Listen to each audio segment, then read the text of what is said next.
Hello. How are you? Good afternoon again. Hello, Violet and Egg and Teddy, Teddior, and Mort and SJ and R35. Hello again. 2 streams. That means okay. I didn't stream yesterday, but it more than makes up for it. Hello, Count and Nova and Razor and Gibbings and Mimikyu. Did you guys miss me in like the 2 hours that I wasn't around? I guess it was like 3 hours. Wait. Yeah, it was like 3 hours. Did you miss me in the 3 hours I wasn't streaming? I was like, you know what? Maybe I should just stream Reacts until Little Nightmares comes out, but I have stuff to do tomorrow, so I didn't want to like overwhelm myself. Bring back our cowboys? I have a playlist just for streaming, and it's like mostly my liked songs, but then also there's some songs that aren't in my streaming playlist, but I didn't realize I was just in my liked songs. That's a funny song, okay? Change your outfit between stream. This is more fitting. Oh, maybe oh. Wait, which one is... That's not. Which one is my... That's not.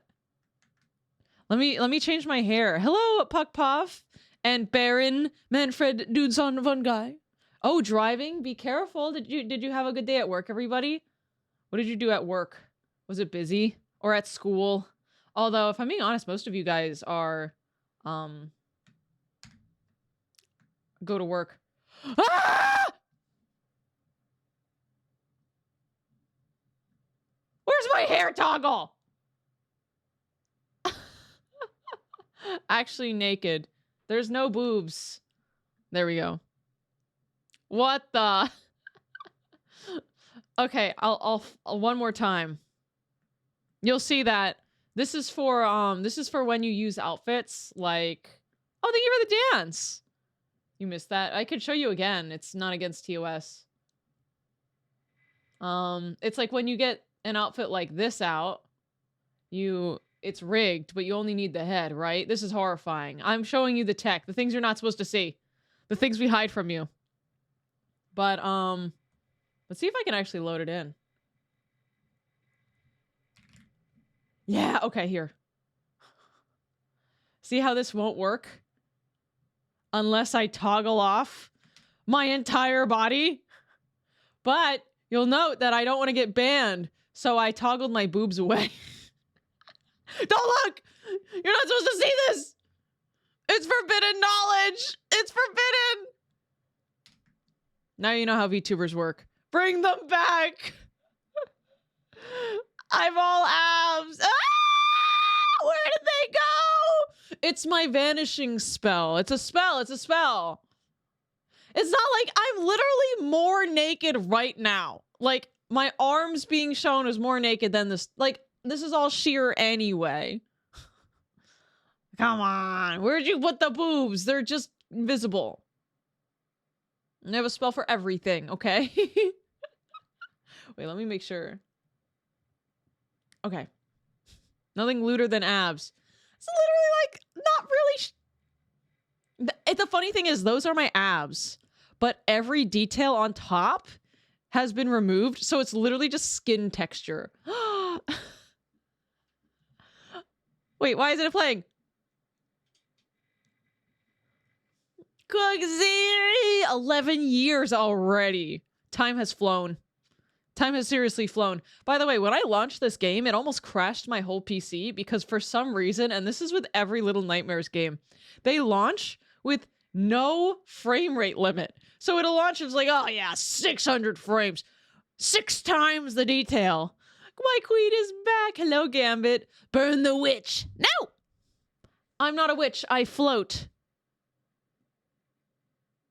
Wait. No, I sink. Co-developed by Bethesda. Light would live in it. White would live in it. White would live in it. I think we are all set. So, by the way, this game is multiplayer. And I was supposed to do a collab yesterday. And then I was supposed to do a collab today. I was supposed to play with Teru when we were playing, we were doing the sponsor earlier. But I literally I can't mentally manage it because we just float.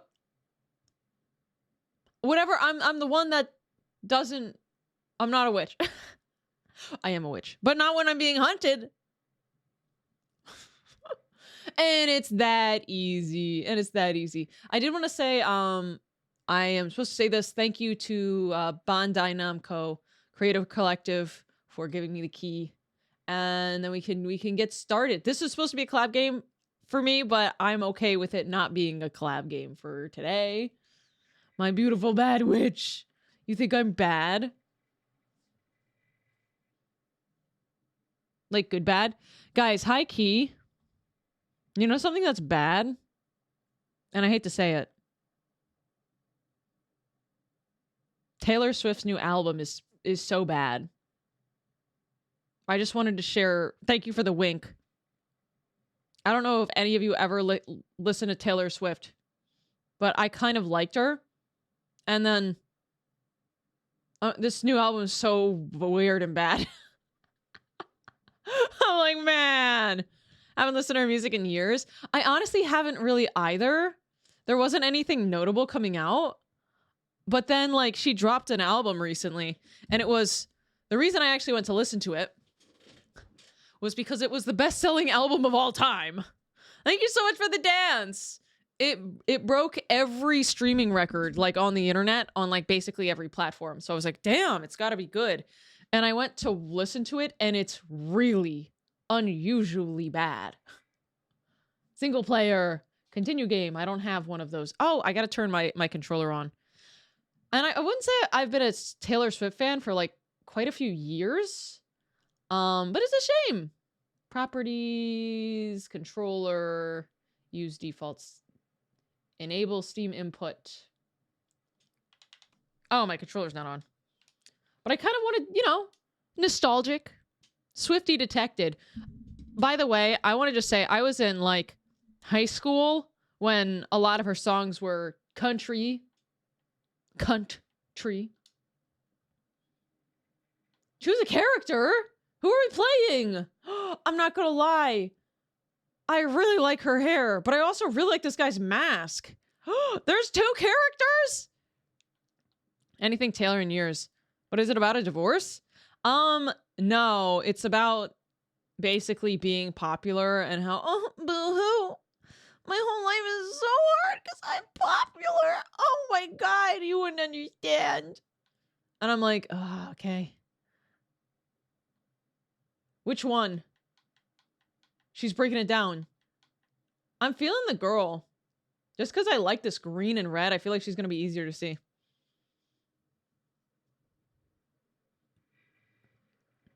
The Uncanny Valley.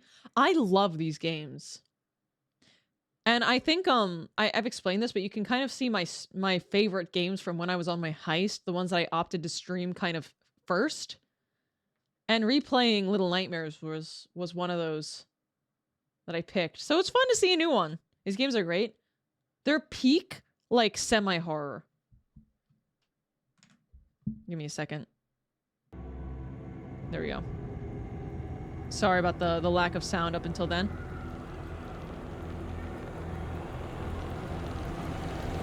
It's loud. It's fucking loud. It's fucking loud! Oh my God. I'm turning it down. I will be a janky streamer for the rest of my whole life, and there's nothing you can do to stop me. I'm sure one of these aren't going to die. You know what this reminds me of? What was that movie with the little... This reminds me of that 9 movie? Or was it 7? Where am I? Broken Mirror again. 9! Was that a Steven Spielberg movie? You know, these games all use the same engine, and it just feels the same despite being a new story, which, like, it's the same animations even. Or if it's not, then it's so familiar that it actually makes it so easy to just hop into the new ones. Thank God. Shoo. How do I pick this? Oh, wait, my voice. What? Her name, she goes, hey. Can you hear that? 9 is animated on 7 is about a serial killer. Oh. Yeah, 9 is the animated. I don't know. 9 was that... oh, Tim Burton. I like her voice being like this creepy thing. She's almost got like a clown feel to her with the cute little pigtails. Can you guys hear her? Something's off about this audio balance. I gotta fix it. This is with so many games. Master volume down. We'll turn it to... so the music can be turned down, but sound effects need to be way down. And antagonist can be down a little bit, but friendly volume needs to be up.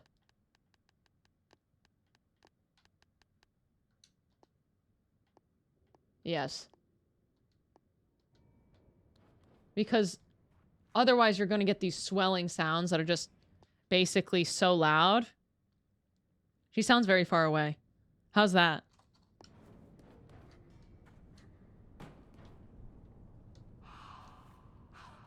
She sounds a little far away for me, but I can tell it sounds a little better for me.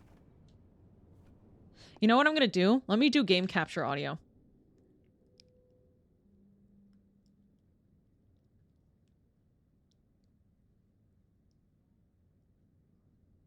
And mute my desktop. Except it doesn't work because, of course it doesn't.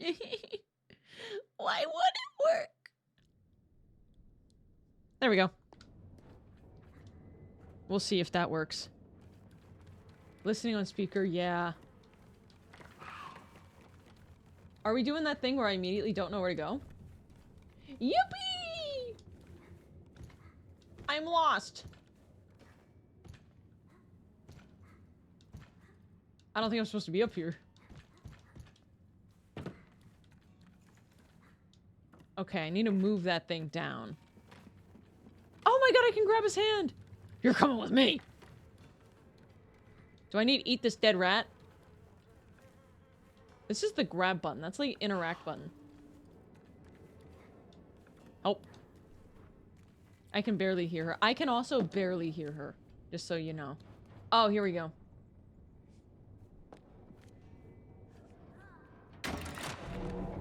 We can barely hear her.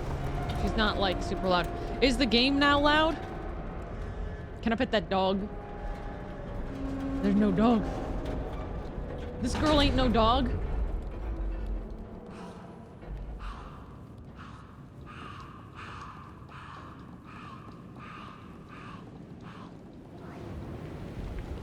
Oh, it's a sandy world. Ah! You can kind of sink if you jump too far. There's a dead guy. Oh, good. I would like to go back. Maybe set up some like traps to... I'm feeling not so good. Get the freak over here, you slow dick. Wait, I have a wrench? I have a wrench! Give me your hand! Fine. How come your mom lets you have 2 sunny streams? Hey guys, I'm really trying to prevent myself from getting into, I've been watching a lot of console repair videos, and I have a friend who knows a lot about soldering. A crow. What's in here? I'm trying to prevent myself from getting into, like, retro console repair. Because I can and will do it. Much to my detriment. Can't hear the characters that great. Yeah. I can't either. I have them turned up more than they're supposed to be, by the way. It's just, they're... Hey! Hey! They're really quiet. I just want to make sure you can hear them at all. But if they're not super clear, that's how the games are. Yo! Yo, wait! How tiny am I? How tiny am I? These are like regular stones? No, or they're... I can't tell. The way that they throw off your spatial recognition is like... intense. There are worse things to get into, like crack. Well, you know... Don't shoot crack down. I've heard that it can be pretty nice. No, these are just huge bricks. If that's the size of a crow, then these are really big. A giant wall. It's gonna be the biggest wall. What we were promised versus what we got. This is a joke. This is a political joke. Actually, I think this wall is too big.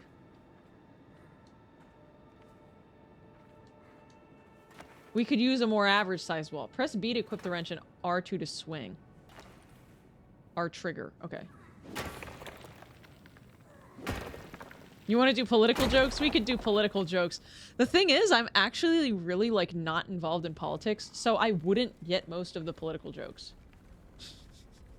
I'd be like, yeah, you know? Oh my god. You're so true, King. Help.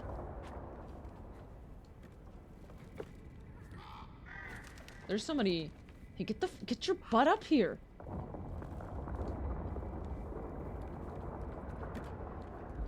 Alright, I'm going this way. I'm not going that way. It feels a little, I can't really see very well. Can you guys see? Ah, shit. There's no, oh, advanced?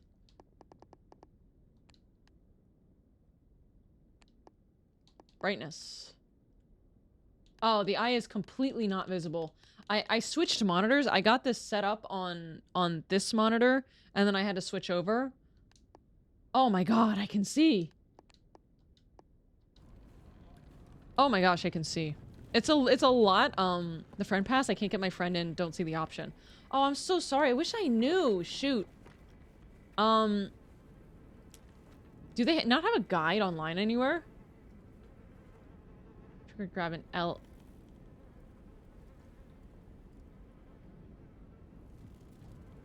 Grab what? What am I grabbing?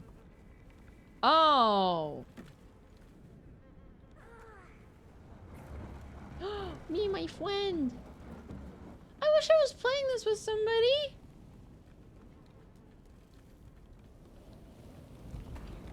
My favorite political joke. Why did the chicken cross the road? Holy shit. Be careful. That's pretty intense. There's a dead man right here. Or is he a statue? Oh, those are some real brains, huh? Maybe he's okay. Let's, oops. Well.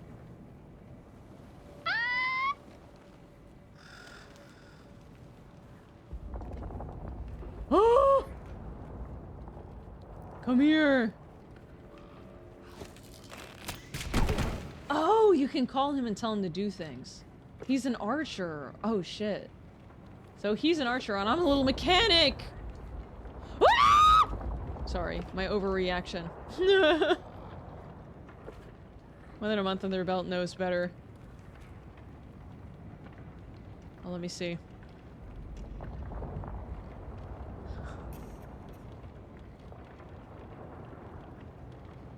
I did a bit of soldering at my last job. It's not super hard to get the basic level of competency. Yeah, I think the way that you need to solder to do, like, motherboards, this is the thing, this is the bad thing, is that people make it look so much easier than it is. And then I think, oh, it's not gonna be that hard. Oh, we got a shoe. Very cool. There's a lot of guts everywhere.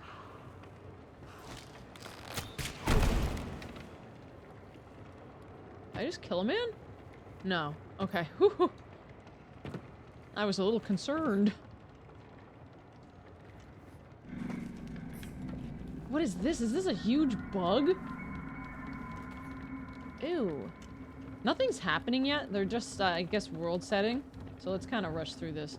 I guess this would be better paced if you had a multiplayer, because there's an area 1 to teach you what the girl does, and area 2 to teach you what the boy does.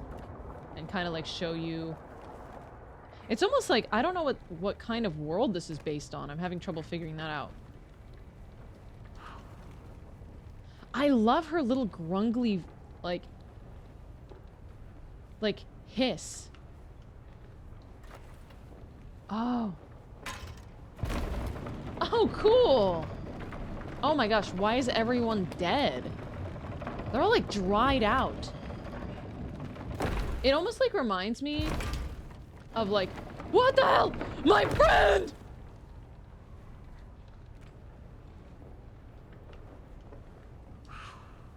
No.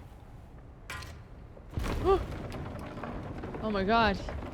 Wait, why didn't it go all the way over? Years experience backing them up. Yeah, it took 10 years to make it look easy.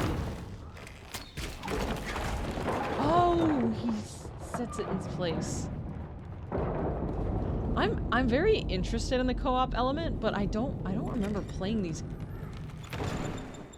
Something about co-op games recently have become super, super popular, but I don't have enough friends for co-op games. Wait, I gotta see this. Help! Hey, don't just stand there. Do something. All right, you lazy. Leave all the work up to me. The grungle. She's too lonely. Well, I'm just really busy all the time. And I grew up, like, playing video games instead of talking to people, which was not very... Probably not very good for me.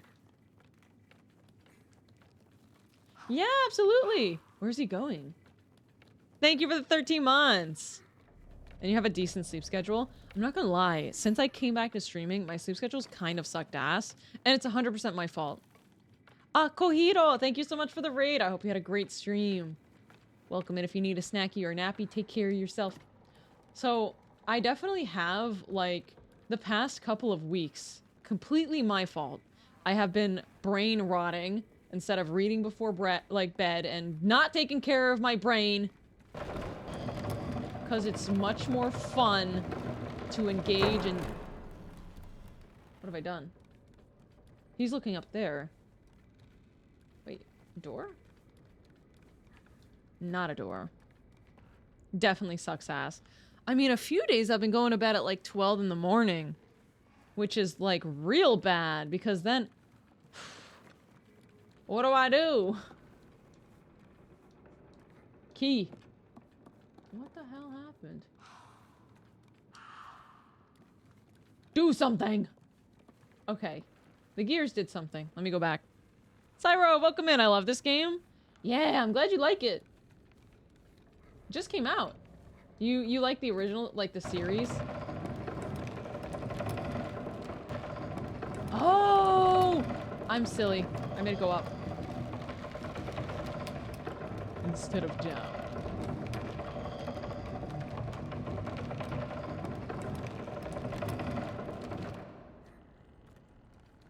Well, now what? I'm gonna get on there and you're gonna wheel me up.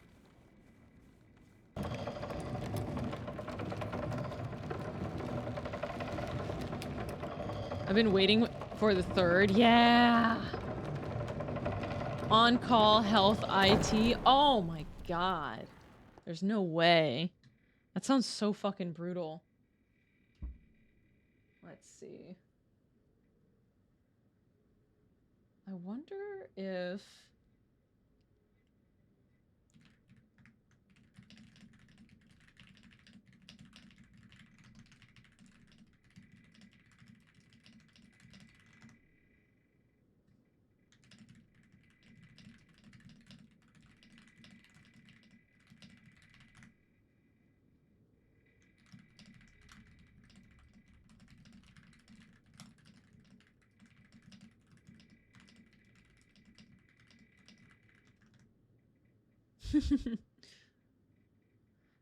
Does the panel below have your blue protocol link? It does indeed, if you would like to give it a shot. I streamed a little bit more than the sponsor asked me to, as I am a extreme pushover. Oh! You know what? I'm trying to do something really quickly. Let me break into over here. Ah. Okay. Leah's doing her taxes. I'm actually like That's so funny.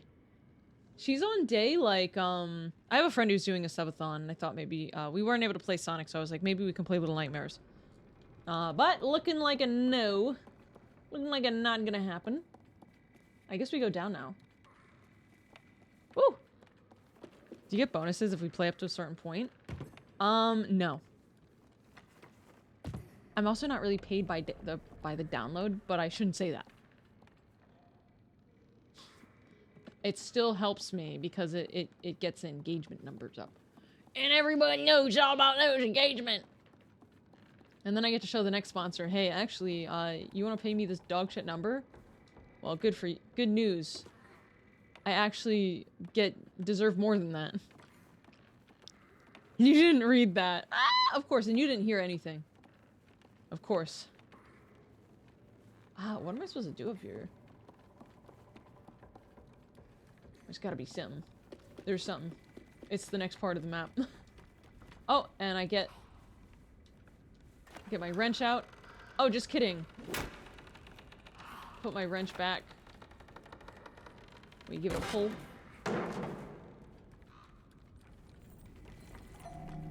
You dickwad, give it to me! You're not gonna make me climb this dead man, are you?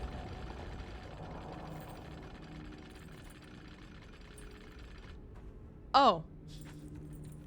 I thought something was happening. What's going on? I exclaim.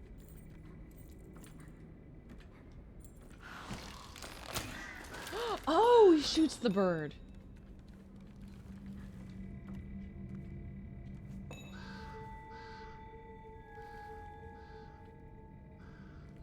Gee.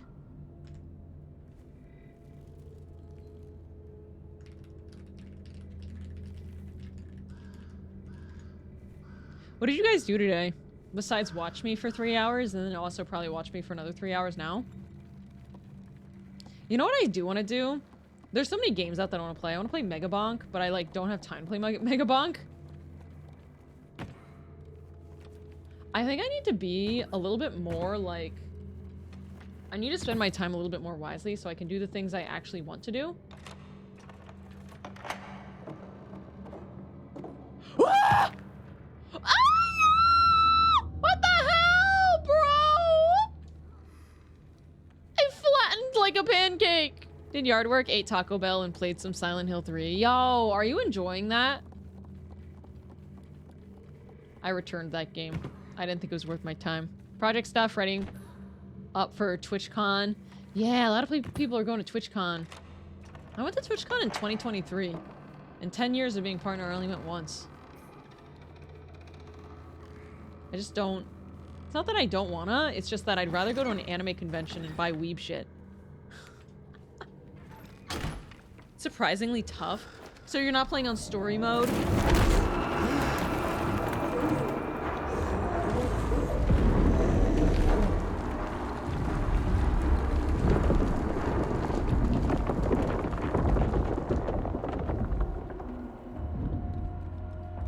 That's probably fine. Wow, I am a tiny little shit eater in a big, big poopy world. That's a big boy. That's a real, real big boy. Why does he exist around here? What's the point? Clearly, like, there's people of all sizes. Like, I'm literally really small, and these are other people who all, like, dehydrated to death? Became little statues? What is the huge man? Like, nothing in this world seems built for him. I think this world also seems built for me. It seems built for, like, normal-sized people. Got bigger compared to the last games.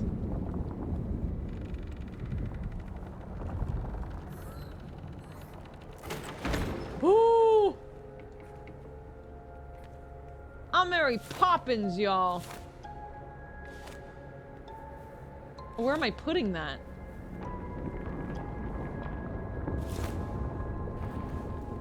Oh, I fall slowly.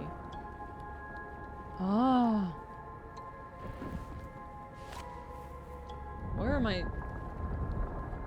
Sir.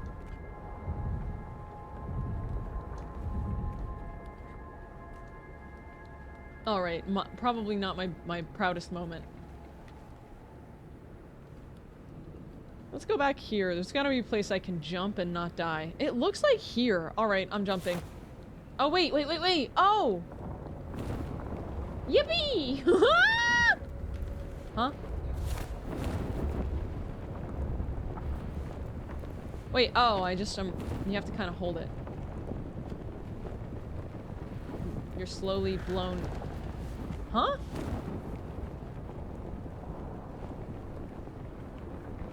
Okay.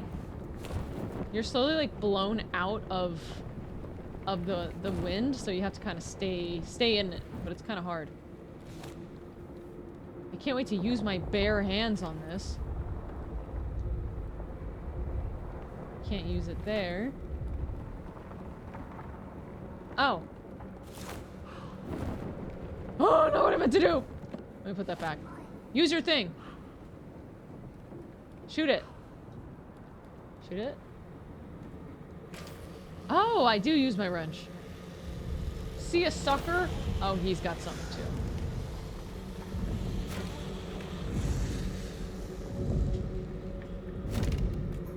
This is not a game series that I feel like needed to add more mechanics, but I do appreciate them doing that.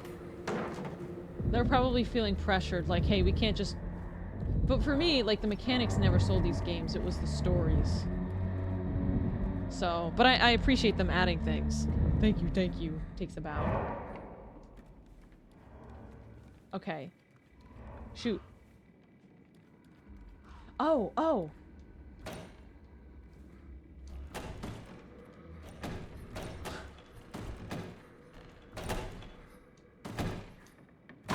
I have to sync with him. The AI will just start jumping there.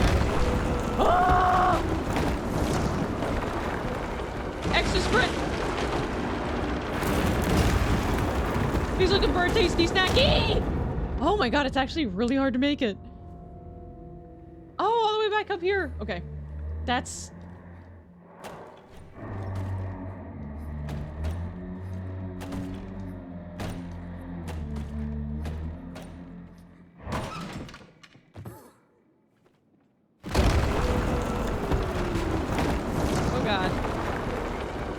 Oh god. He's literally just sprinting faster than me, what the hell? What?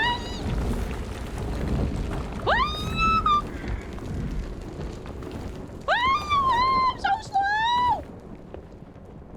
Go up, please. Oh, okay. Whew. Okay. Oh, yeah, I don't like it. Oh boy. I like how she's like violent with it and doesn't fix anything. You know what's funny? I had a character idea like this where she just has a huge fucking wrench.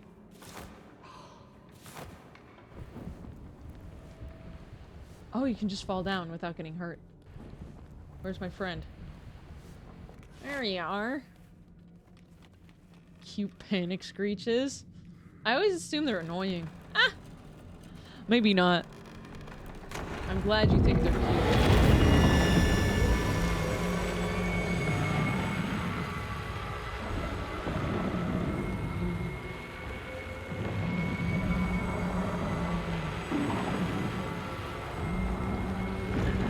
Oh, what is that?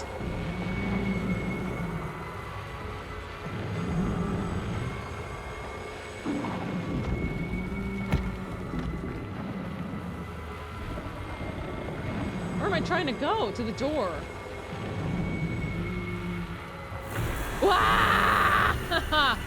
Okay, but not like that. Okay, got ya. It's impossible for Sunny to be annoying. Did I just start? I did. Well, the game has only been out for like 45 minutes. And you had to download it, so yeah, this is basically... And then I chatted for a little bit before I really started. So yeah. Yeah, I need to be careful. I don't know what has been going on, but recently I've just been a sleepy girl. I just need to figure out where I'm going before I...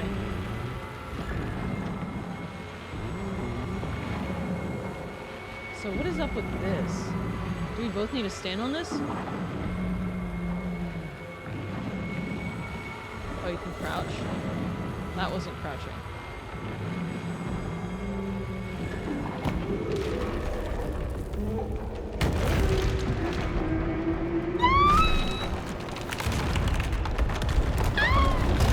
What? What? The Michelin Man. I remember you sending me tires. You ever been taking your magnesium? Doesn't magnesium make you more sleepy? Oh, that was like a sleep aid. Tried stimulants? I have. I think it's the changing of the seasons. And also just me having a lot more to do. Being post-sickness for like 3 weeks also. Oops, keep doing that.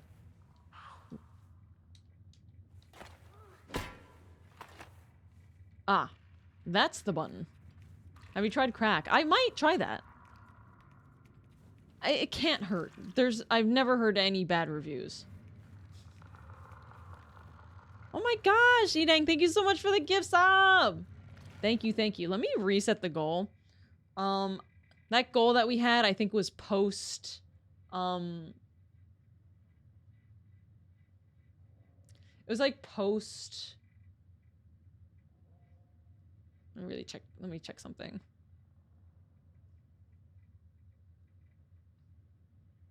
Post return. Sub goal. And it might not exactly be feasible anymore. So let's try to do a new one if they let me. Sometimes they are actually really, really stingy about it. So we can do that. When we were doing the Sunny-thon. Yeah.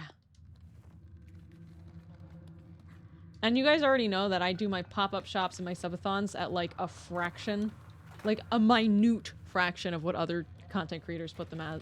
Because I've never been one to be like, money! Because I work a full-time job. And everyone on my agency is like, you really shouldn't be doing that. You should be able to ask, you should just ask for money. And I'm not gonna lie, it works, but it's just not really something I think of that often. What is this? Ew, beetles! Shoot it! What the hell?! Highly recommend Adderall, lasts 12 hours and eliminates the need to sleep. Oh my god! Why didn't I think of it? There's a lot of people who think I should just be on Adderall. A lot of people think I have ADHD, which I don't have.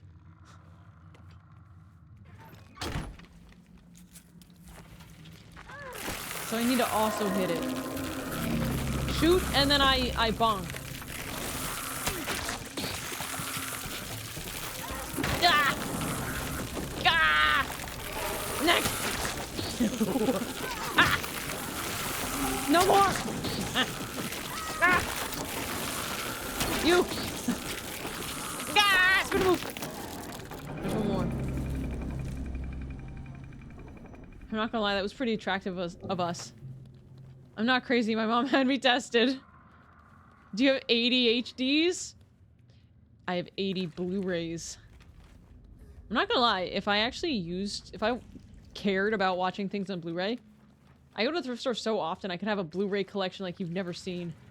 Also, I'm crushing these eggs because they make me feel bad. How are you doing, Logs? I hope you're having a good day. Let's go this way. Skaplooshing my way through here. 80 Ultra Y. 80. No! Oh, a potato. No, that's not a potato. That's a little skeleton. Oh boy. I thought these were potatoes. That's really disappointing. I'm glad he figured out that you can climb this because he's AI, because I would not have. Because I'm watching my favorite streamer play my favorite game. You are? This is your favorite game? Let me guess, you beat it? You beat it in 1 hour? Yeah. Up I go. Less than 20 subs to go. Until what? Until 800? It's a good point. You know what game I never finished despite waiting for like 5 years? Silk Song. I just keep playing new games. Oh, why do they look like that? Oh my freaking god. Is that a noose? Am I supposed to hide? It's too long for that, silly. I'm gonna kill him. Somebody kill him for me. What's over here? Wow. Oh, the door. Oh!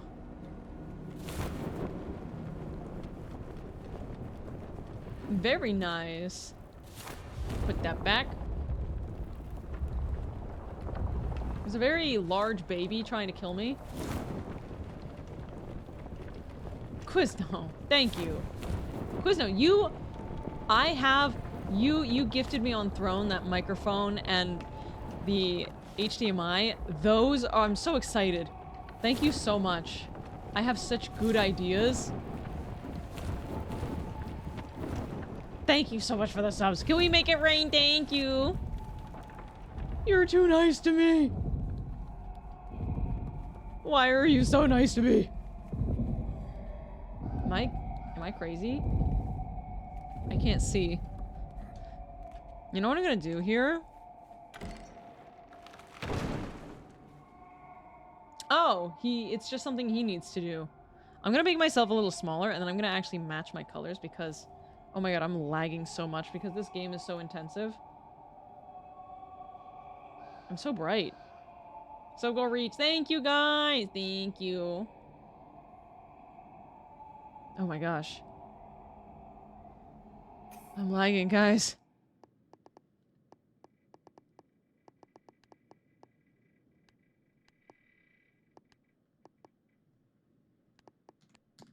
Is that gonna help? Or do I need to turn the settings down? I can't tell the difference between 60 and 120 or whatever FPS. Saw Beatles and was hoping it was Matara. Huh? Huh? Meds. Oh, you mean like you saw the Beatles in this game? Oh! Ah!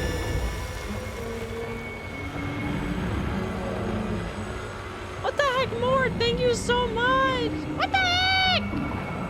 The game is so loud I can't hear myself. Thank you so much, Mort. Thank you! Have some more. No! I will not. I don't want more. Thank you. Go gadget frame reducer. Yeah, that helped. I even have, I'm not gonna lie, my VTube Studio is like, I put it at system level priority. So I'm like,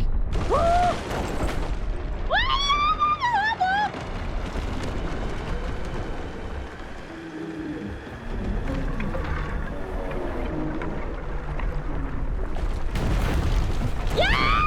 Oh, like how was I supposed to know? And I was supposed to jump in the new hole. Because AI boy told me to.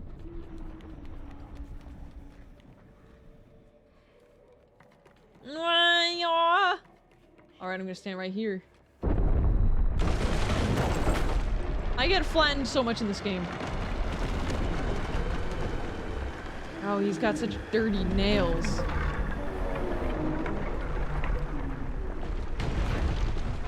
Ooh. It's probably okay. Thank you guys for the support. You are very nice to me. Oh. The AI, I have to say, I'm not a really big fan of the AI in this game. Like, I didn't know this was a game that, like, you pretty much... I knew there was co-op. I didn't know it was a co-op game. Like, basically, you're supposed to play a co-op. So, I'm not sure how to feel about this. I mean, it's a new twist. But so far, it almost feels like the co-op is taking more priority over like an interesting story. That joke brought the roof down.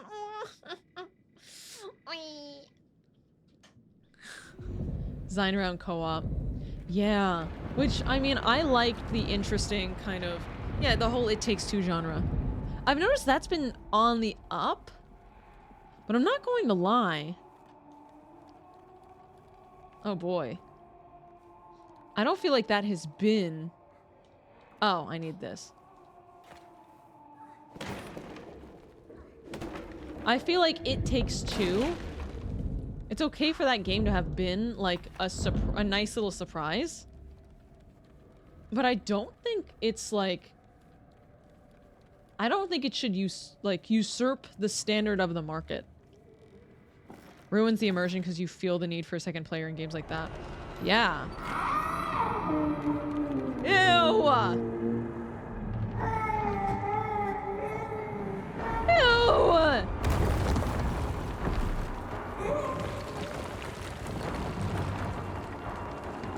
Oh my god. I hate it.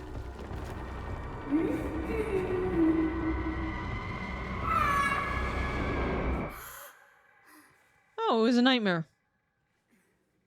How nice. He's just a baby. Wait, he's in an insane asylum. 875,000 calories.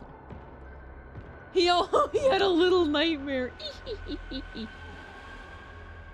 Why is he in a crazy place? Why? Let the baby out.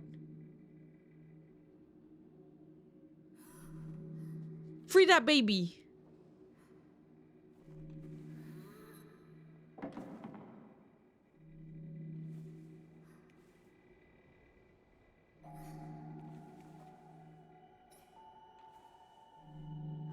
Oh my gosh.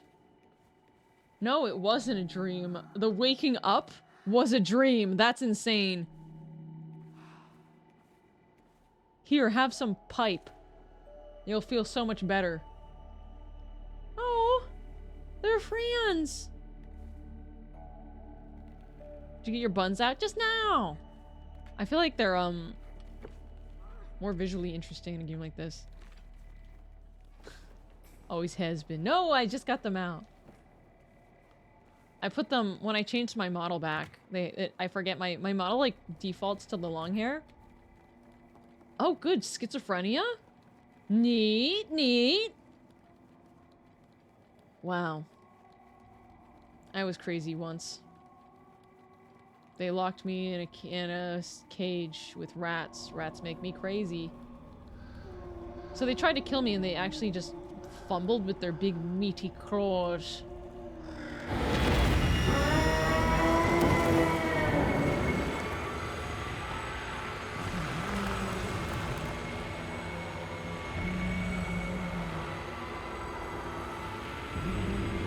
Do something, shoot him.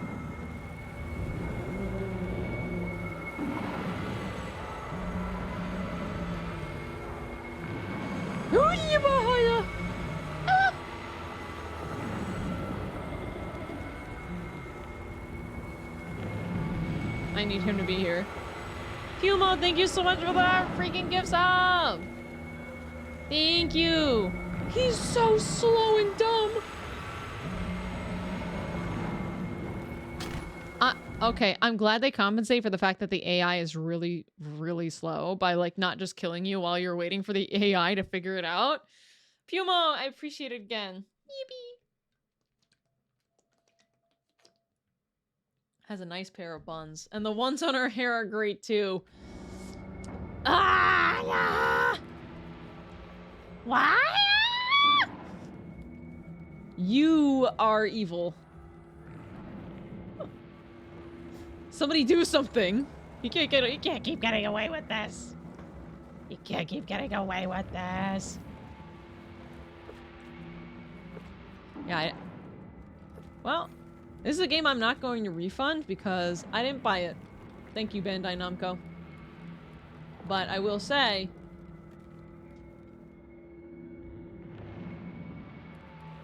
the storytelling element so far is really lax. I'm assuming I need to jump like this? No. That was in- Oh, there's a door right there. I didn't even see it. No, is this not it? He's just gonna stare? You're just gonna stare at me, huh? Shinobi in the stream a few hours ago. Shinobi! Everyone was like, where is Shinobi? I'm like, Shinobi's at work! A lot of you guys are at work.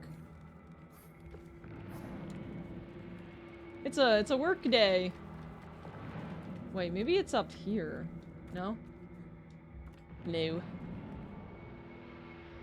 Okay, I'm not gonna lie. I can't see anything. I almost like can't see anything.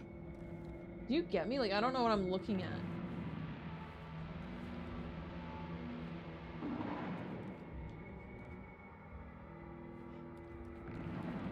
Dreaded work.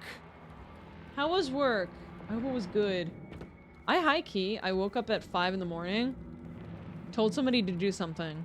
They did it. Would it be cheating? Turn up the brightness? The brightness is like way up. Oh. The settings menu doesn't work.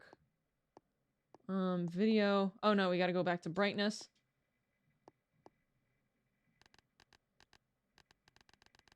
Honestly, the eye is barely visible for me on this monitor, like here. But it's like very visible in OBS, so it's gonna like be super bright for you guys.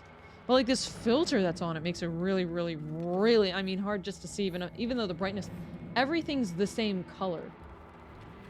Am I colorblind?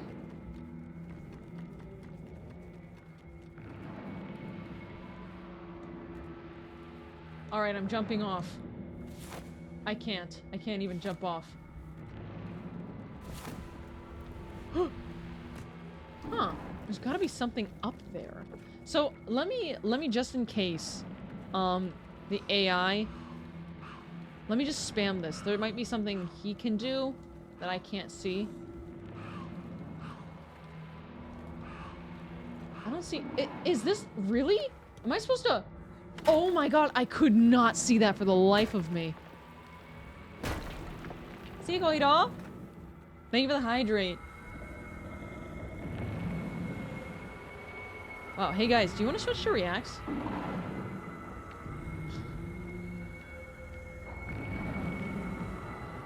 This isn't like bad, but this is like one of my favorite game series, but I'm not really loving this.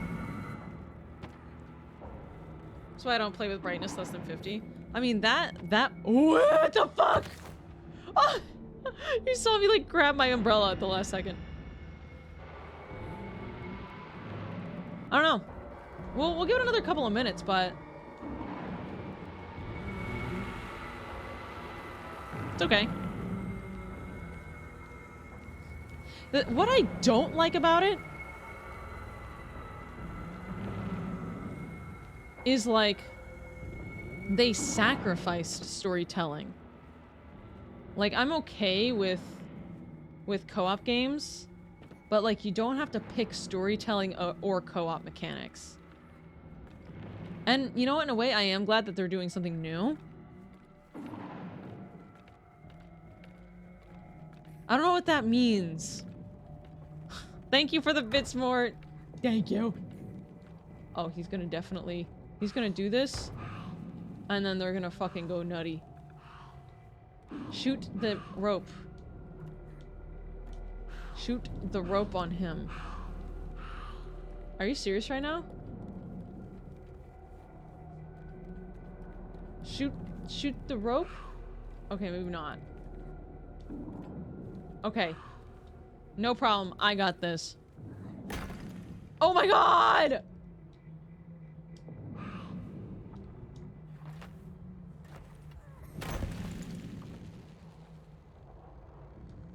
I really did have it.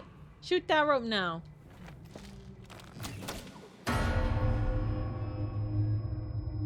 Why did we do that?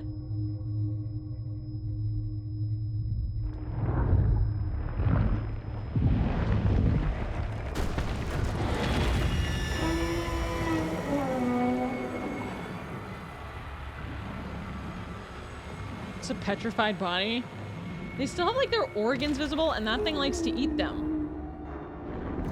What the hell?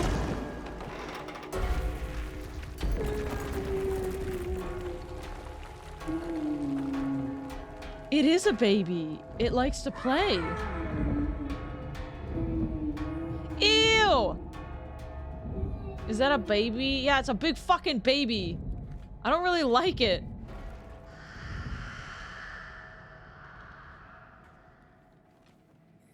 I almost think it's a little cute, but I don't like that it's just so destructive. It's a big evil fucking baby. Let me just check my DMs really quickly.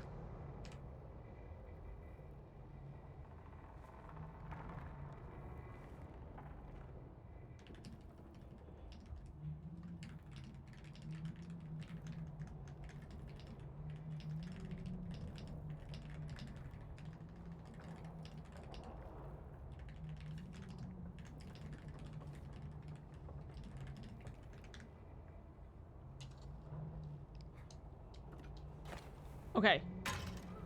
Skaboop. Baby Titan. It must suck to be a bit. Where is his mom? Or her mom? Oh.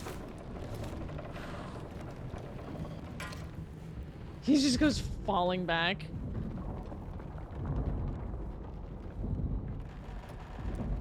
Can you please just go at any time? Like, don't wait till it's completely open. New Pokemon game?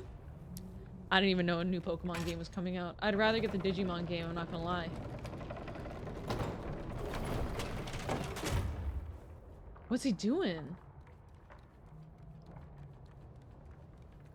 I'm not gonna lie. I like Pokemon. I have zero interest in the Pokemon games. The games, not only are they not good, but I'm not their target demographic. Like, they're made for children. And I'm an adult. And when I go and play these games, fuck! I died. Legends Z through A. When I go to play these games, I judge them based on, like, an adult perspective. They're not made for me. The sands of time are thickening, Sonny. You are no longer the target demographic for these. You can still be a child at heart. Well, children are able to see past some bullshit. Like the games we played when we were little. Have you ever gone back and tried to play some of those games? They're so bad. I don't even notice.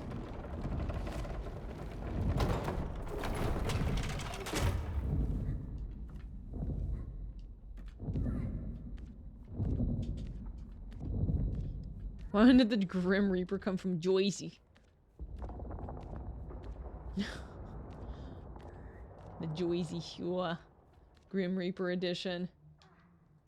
Why am I almost missing that every time? Oh, he's just waiting for me. Someday replay the Kingdom Hearts series and weep with love and pain. Oh, I'm certain. You know? Like the Kingdom Hearts games, if I'm being honest, like Kingdom Hearts 3 got clowned on for being bad when it came out. That must have been like 2016. Oh wait, no. Am I thinking the right game? I think I am. Oh, he's just going down. Oh. I knew that. 2019? I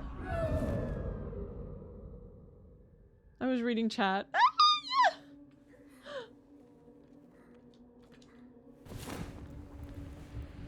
Whoa, bro. Okay. It was bad because they butchered the story, which is arguably the best parts of the game. Yeah, oversimplified the combat. I don't mind simplified combat.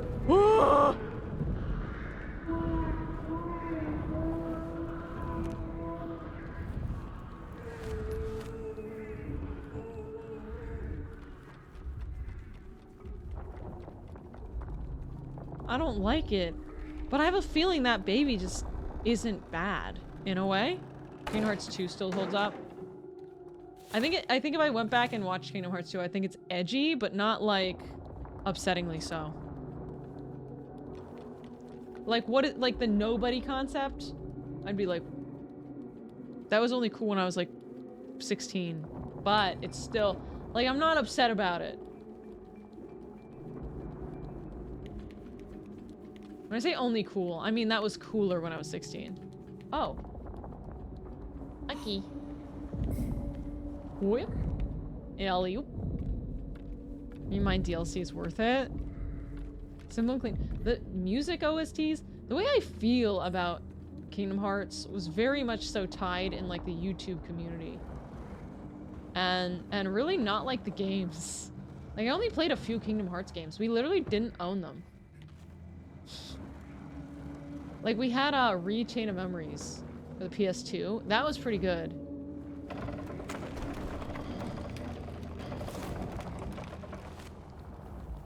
Yippee! I think this game is one that is better when played with friends, and I'm not even going to continue engaging with it. I don't really have anybody in mind to play this game with.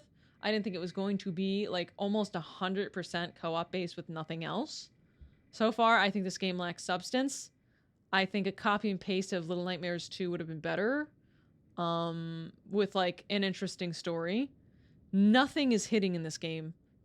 I'm not gonna lie. And it's not like I gave it a good hour. And so far, co-op games are painful alone. Yeah, but I mean, like, you don't have to sacrifice an interesting narrative. But there's absolutely nothing interesting going on in this game. And I'm not going to lie. Playing this together, I don't come to Little Nightmares as a series for, like, family friendliness. I come to Little Nightmares to be creeped out and to be like interested in a demented story. Like the story is what's interesting. If it was a spin-off series, it'd be fine. Yeah, it's too different from Little Nightmares. But it's too like, yeah, exactly. If they wanted to do this, it shouldn't be called Little Nightmares 3. It should be called something like Little Nightmares with Friends. Little Nightmares, the funny little friend game. Oh my god, we love friendship. But instead, it's like Little Nightmares 3, and it's nothing like Little Nightmares. This could be... Okay, let me think. This could be a reskin... This could be reskinned with, like, no darkness as, like, a My Little Pony game. And I would think the same... I think it would be, like, fine. And make the big thing a big pony. There's nothing scary about this game. The scariest thing has been me, like, falling off the cliff. So, this... Yeah, Little Nightmares friendship is nightmarish. Yeah, this is just not very scary. This game kind of so far sucks ass. Which, I mean, part of it definitely is that I went into this game with the expectation of the experience of a Little Nightmares game. And I did not get that. So, that does suck. Never fun.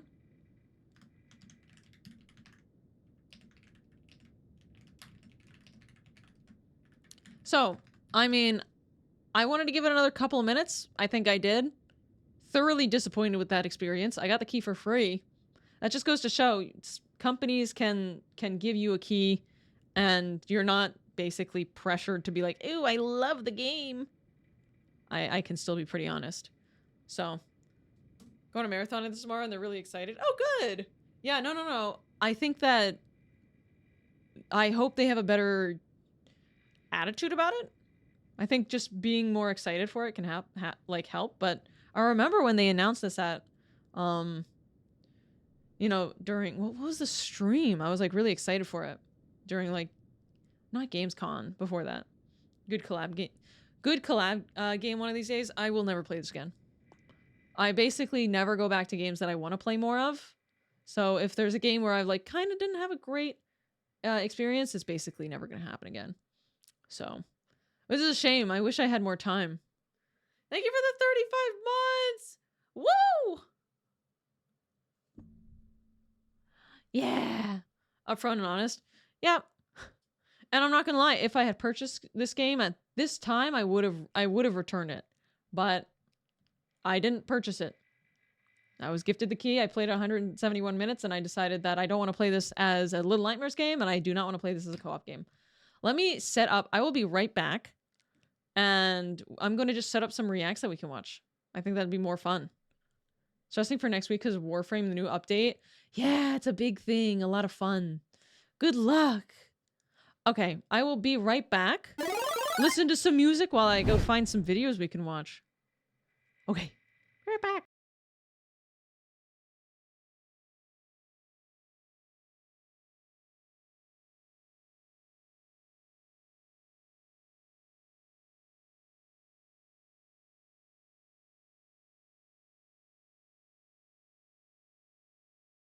Oops.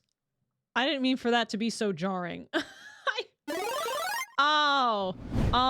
You know what I realized? What the fuck is going on here? Wait, I'm on the wrong...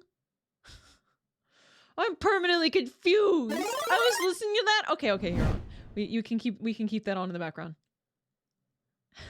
I realized that I was basically just... I'm in the Discord right now, and I'm looking at the videos. There's nothing in particular that I had on my list to watch, so I was like, you know what? We can kind of just watch anything. But I've seen a lot of these TikToks. I thought these were good. And I was just going through a lot of the videos. Where is Sunny? Sunny's here!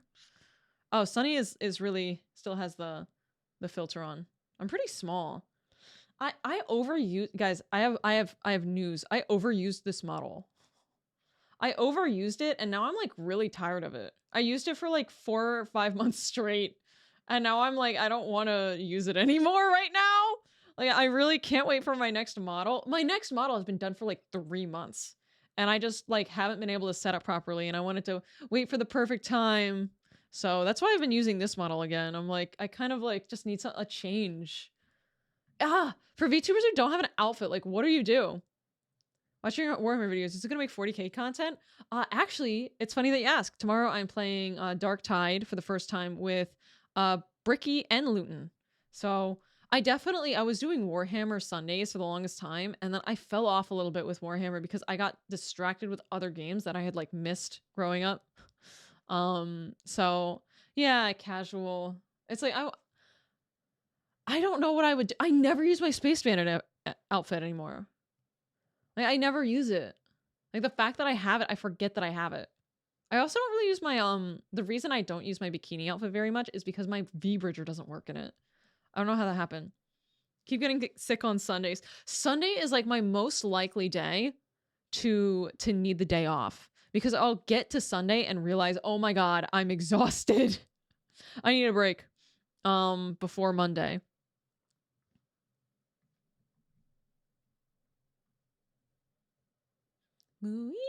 I'm talking Miku.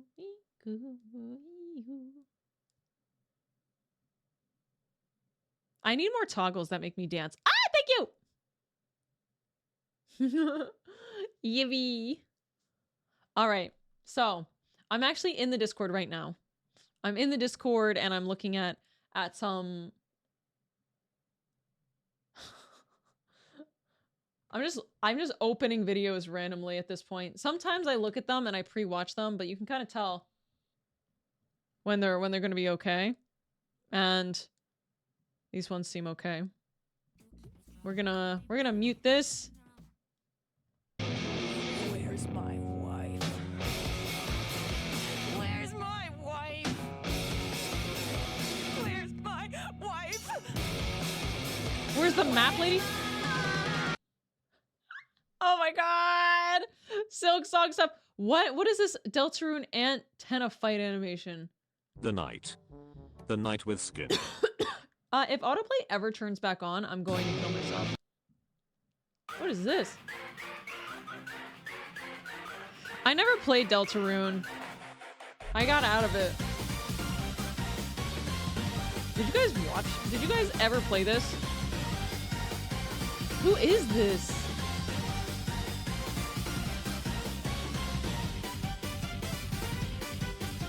I miss being in a fandom where people actually make content. It's a boo-boo! Oh my god! Chapter 3, boss. By the time the last chapters came out, I was already done with it. Like, I hadn't played the first couple of chapters, and it was just not, it was doomed. Sans. Oh, this is spoilers? I do not believe so. We have the story of Sega 32X. We have more Bethesda stuff. I want to watch some of these. Damn, this lucky. Oh no, guys, these aren't AI, are they? Are these AI? I'll kill myself. Lucky animation. Audio credit for somebody else. Audio credit for somebody else. Let me see this.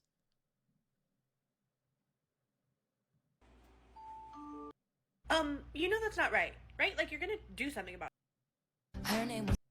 You mean that it was $30 short like a week ago? So, are they ripping audio from her TikTok? Or are they using her voice? Doesn't YouTube require you to list if something is AI? Do they? In that case, I guess we wouldn't assume. Doesn't have AI anywhere. Maybe I'm misremembering. Does YouTube require you to, what's the word? Say if something is AI. Don't ask why Nikkei shows up in my recommendeds. For AI-generated content that is clearly unrealistic for minor editing tasks, disclosure is not required. Requires your close... But this is an AI overview! Like, it's so fuckoed. Give me Reddit.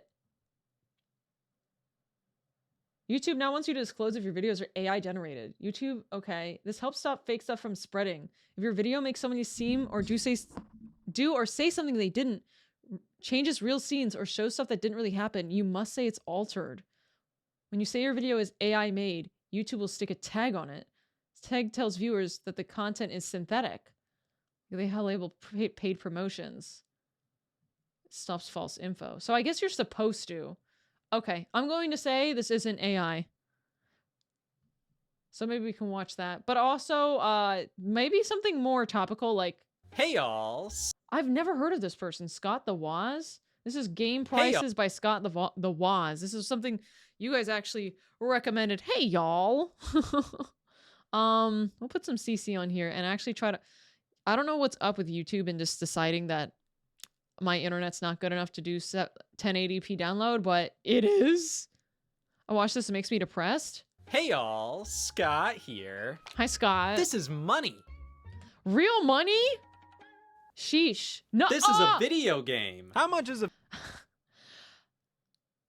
I feel that. video game worth to you? Not $60, but I'll let you draw stuff on my face for one. This is 80. Oh god, I need to up the ante, don't I?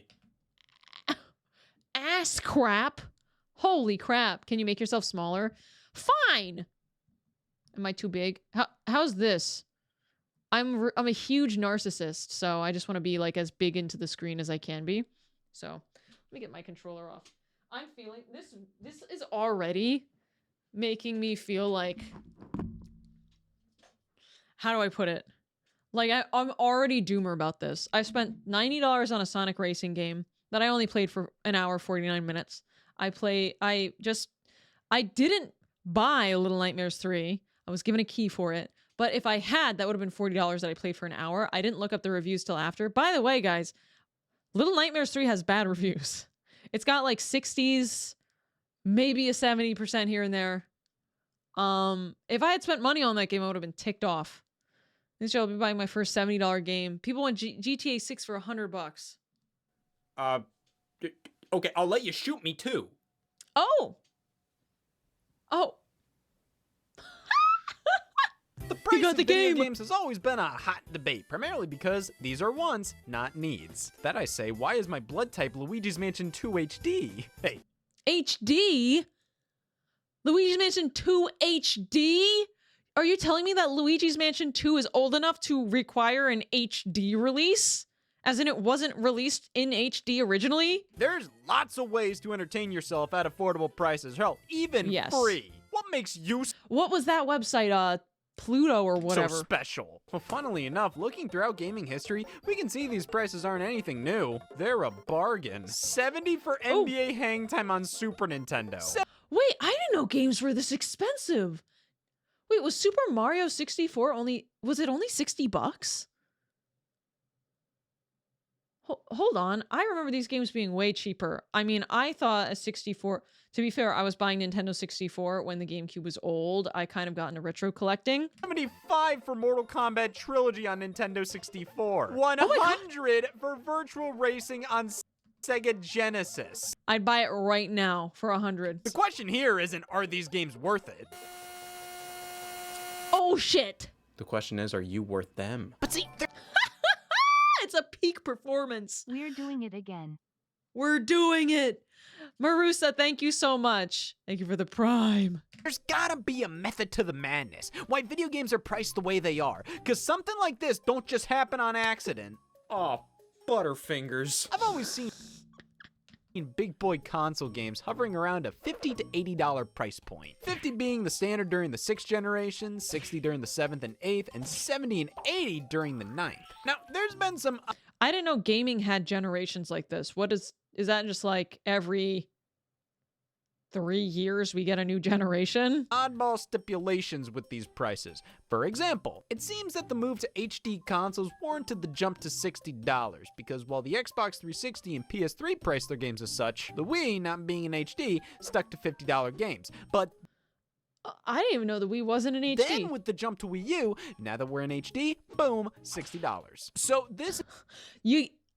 Those extra pixels are gonna cost you $10. is definitively what a AAA video game in HD costs. Write that down. Righto. That statement will be proven false later. Going from something like PS... No. I mean, the definition of a game doesn't fucking matter. It's the quality of it, right? It's the quality of the game that matters. 3 to PS4, game prices stayed the same, even for titles that were cross-generation. The PS3 version of Little Big Planet 3, $59.99. The PS4 version, same price, though it ran at 1080p, had faster load times. They offered this Day 1 edition with DLC included for no extra cost. It seems that oftentimes, the improvements included in the PS4 versions, they were considered par for the course. Hey, HD video games may cost $60, but you're playing on more modern and expensive hardware. Yeah, the games both cost the same, but it only makes sense for this version to be the better value. However, once we move from PS4 to PS5... So wait, are they saying that the re-releases were the same price? I'm sorry, I'm losing him. So because it's the same price, they include more content. It's on a newer console running better, so it's justified for it to be re-released at the same price. This was where we received another price jump, but seemingly only for exclusive PS5 software. Games that had PS4 versions were $60 at most, but here we have Demon's Souls, a PS5 exclusive launch title, at $70. Didn't matter that it was... This is so fascinating to me, because why would you pay extra for the privilege of having to purchase a PlayStation for the game? Like, I was when Final Fantasy 15 came out, I wanted to play it, and people wanted to watch me play it. I actually had to get a PS4 to play it, and somebody did buy me it.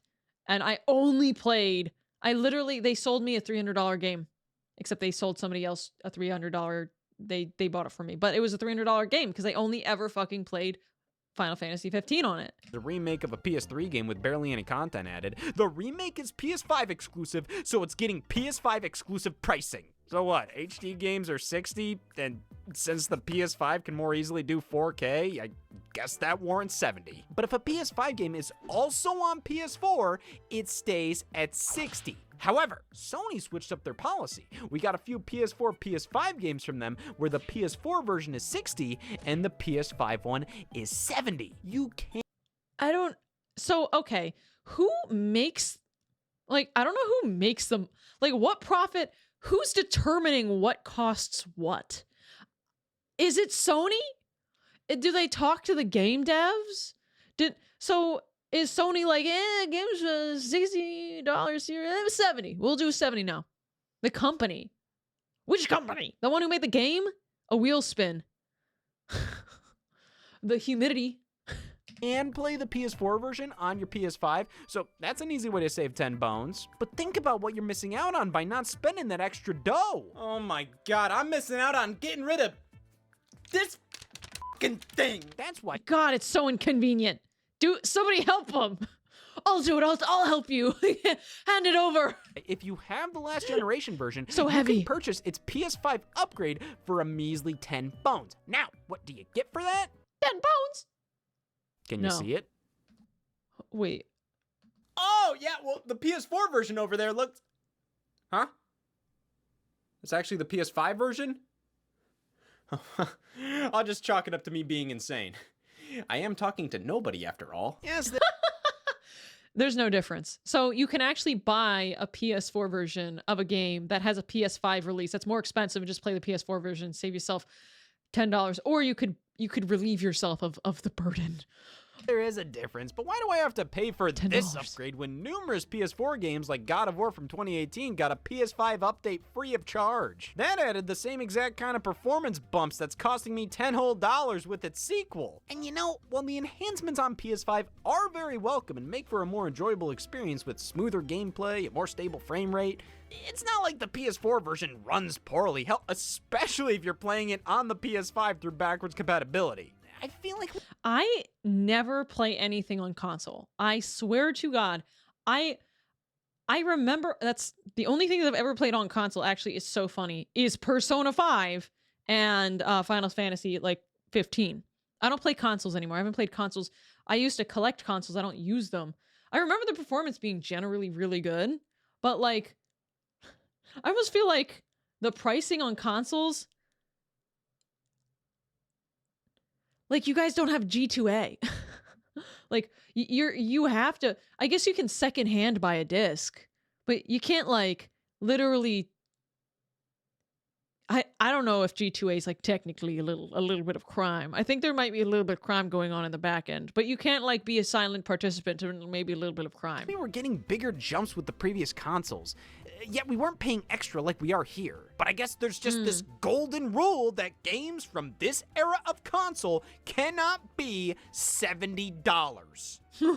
Unless you want to fuck around a little bit. So Activision was able to weasel $70 games onto the PS4 by bundling the $10 upgrade to the PS5 version in as a mandatory inclusion. Doesn't matter if you don't own a PS5, you're getting a PS5 game whether you like it or not.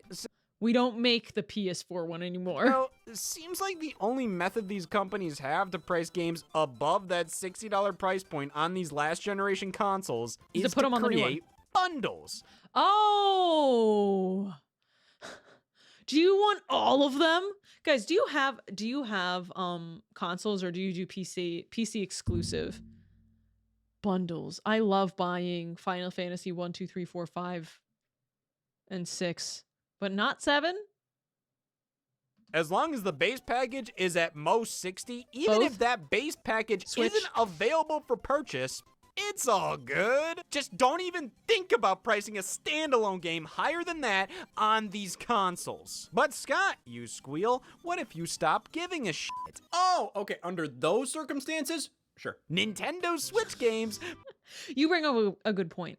Guys, what if we made a game and we sold it at we marketed it super HD, higher frame rate, amazing graphics, new PS5 support, and it was like literally dog shit, like a literal piece of dog shit picture, and we sold it for $70. We would lose so much money. $120 minimum? No, hold on. Wait a second. Then we add the horse shit DLC and we sell it for an extra. Get it up a little $10 there. Cool graphics, but where's the gameplay? There's none. $999? I was dreaming too low. New PS5 support, and it's only available for Nintendo Switch 2. I'm just lying. You know, it is fun that PC games can just be anything. Like, okay, yeah, you have to go through Sony and Nintendo to get your game on Nintendo Switch or PS5. But I could post a picture of my armpit in a video game and get that fucker published on Steam. priced at $70.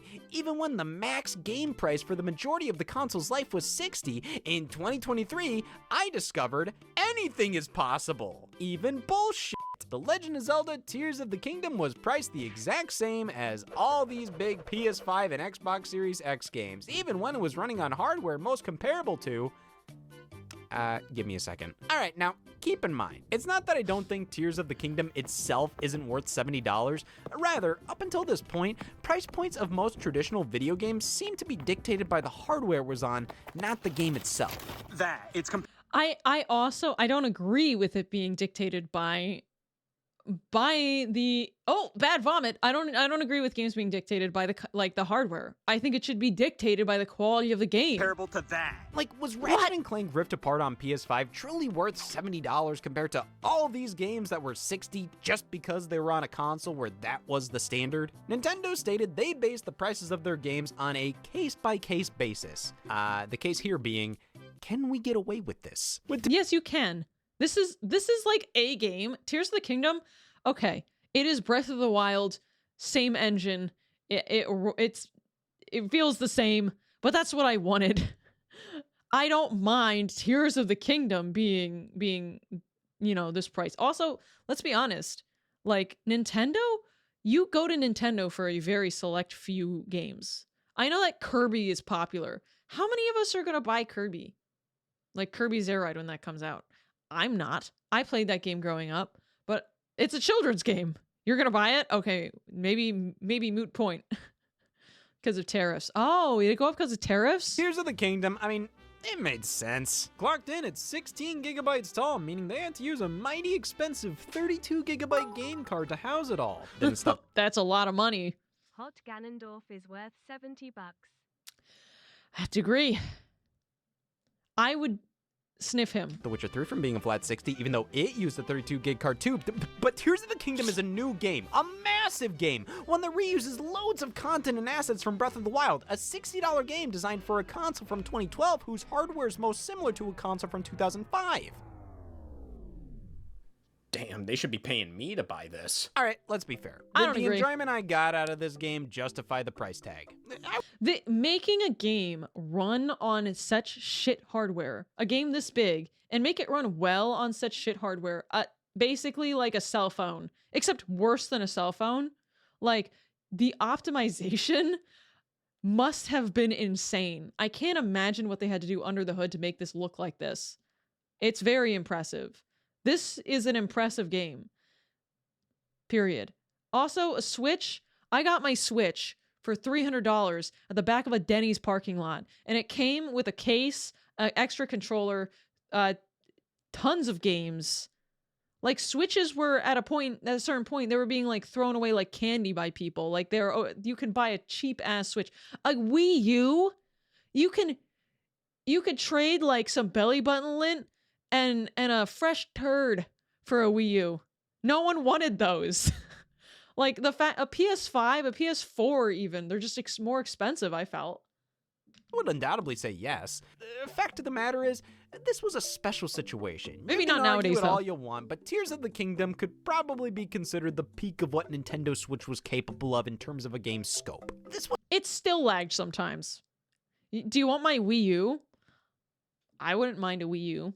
The Wii U's aren't going to look retro and cool for another 10 years, and I don't care. I still kind of want one.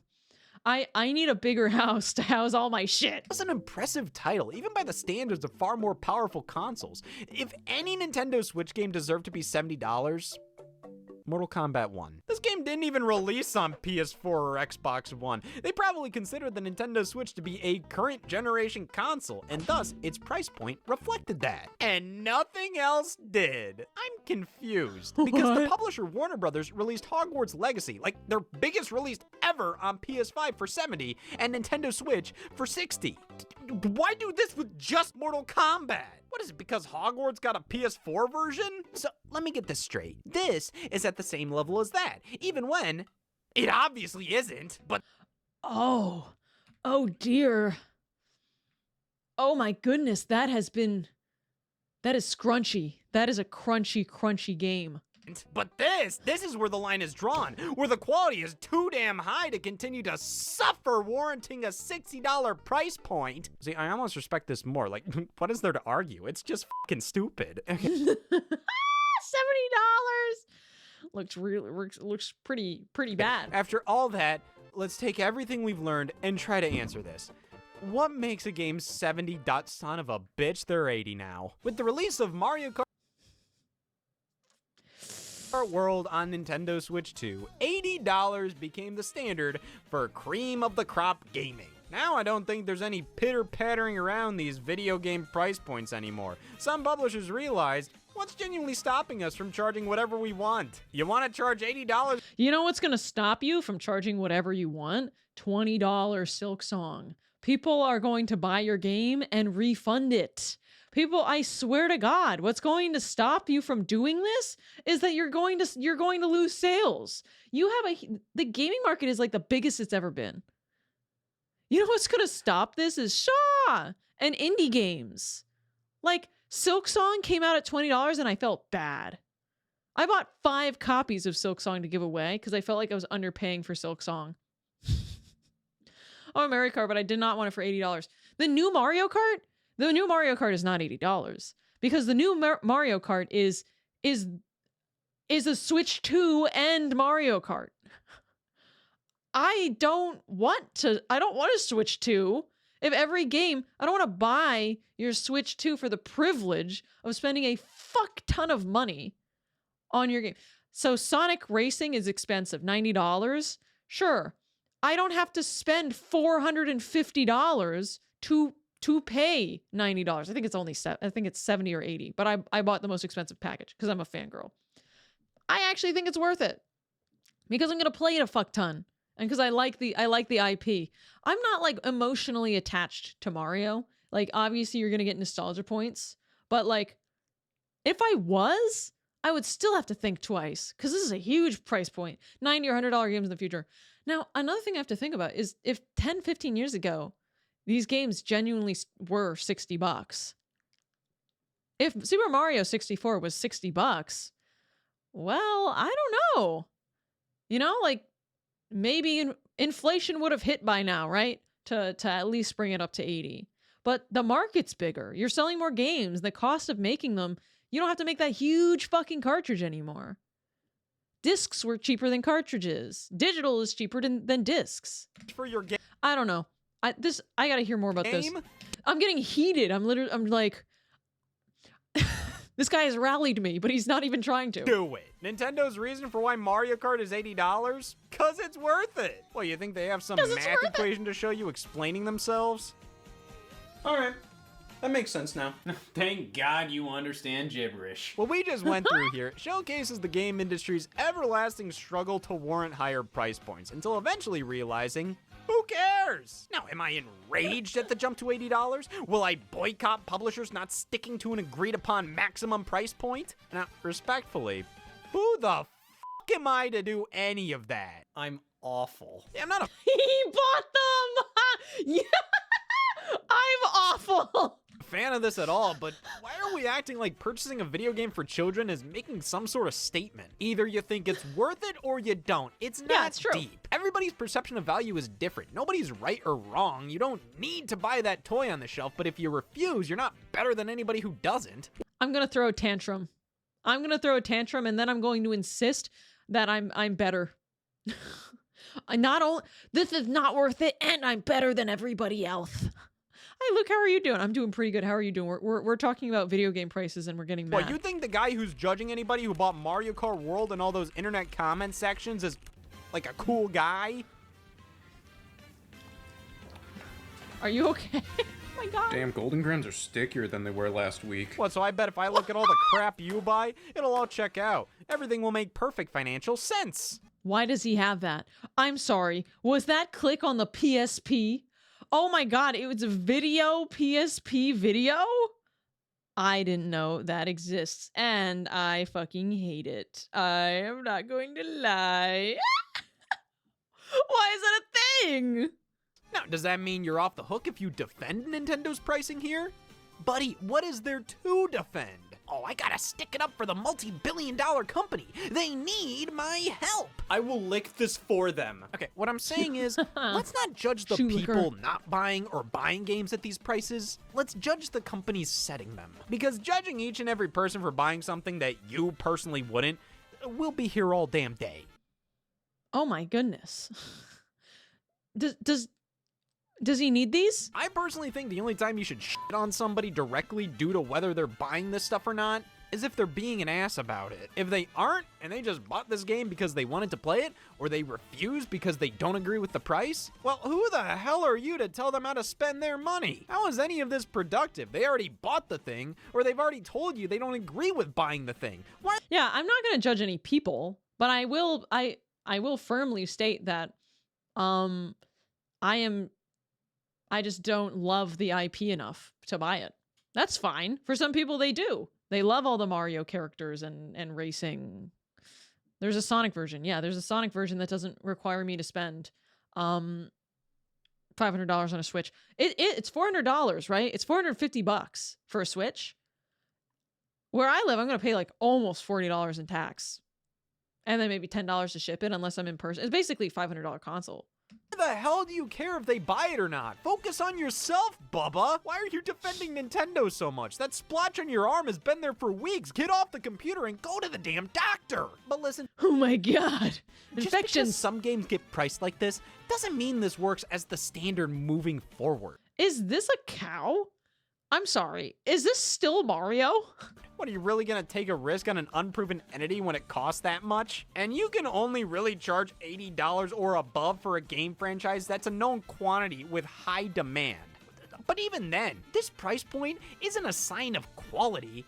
It's more so a sign of greed. Like, they can do this, so they will do this. I am wondering if this genuinely ups the amount of money they make, or if it loses enough sales. Like, if 1 in 8 people decide, I'm not going to buy the game, that wipes out 100% of their profit. It's a balancing act. I need to see the numbers. Because a lot of people are mad about this stuff. Or maybe they'll take the hit initially, and then over time, like, people will get just used to it. They're like saying, yeah, people will get used to it. And then they'll just be, oh, if everyone's charging $80, then eventually it'll lead us to get more money. For example, Microsoft attempted the move to $80 games with The Outer Worlds 2, citing market conditions and rising development costs, only to go, just kidding, months later. So you acted like this price tag was 100% necessary, and when nobody was buying it, you cited market conditions again and went back to $70 games, which I've never heard of this Outer Worlds thing. I've seen it multiple times in this video, but I've never heard of an Outer Worlds 1. mind you, many already feel is too high. This just tells me these higher price points aren't as necessary as these companies would like you to believe. But Also, can I just say, sci-fi with like 50s aesthetic is becoming a little overdone, or maybe is overdone. I think what's most annoying is, on top of all these price increases, many of these games are more monetized than ever before. More microtransactions, loot boxes, advertisements, doing dear god anything but paying the actual developers of these games more, all being printed on a physical video game that don't include a damn thing on the disc. I cannot stand. It's a collector's nightmare. We live in collector's hell. If I can't buy a cartridge, if your game is digital exclusive, that's fine. I think it's bad for your IP. I probably will want Silksong on Switch physically printed. I probably will want that. One day I might even get it. It's like, it matters more to me to have a physical edition of a game I like. So when you buy a game and the disc is blank, or it's a card, that's just annoying. Like, I'm buying a collectible case. Collector's edition could be up to $200. And then the collector's edition, what does it even include? A lot of it's just cheap merch. Physical media only. Yeah, they don't want you to resell it. That's like a whole thing. They're like, oh, then we make it illegal to do account sharing.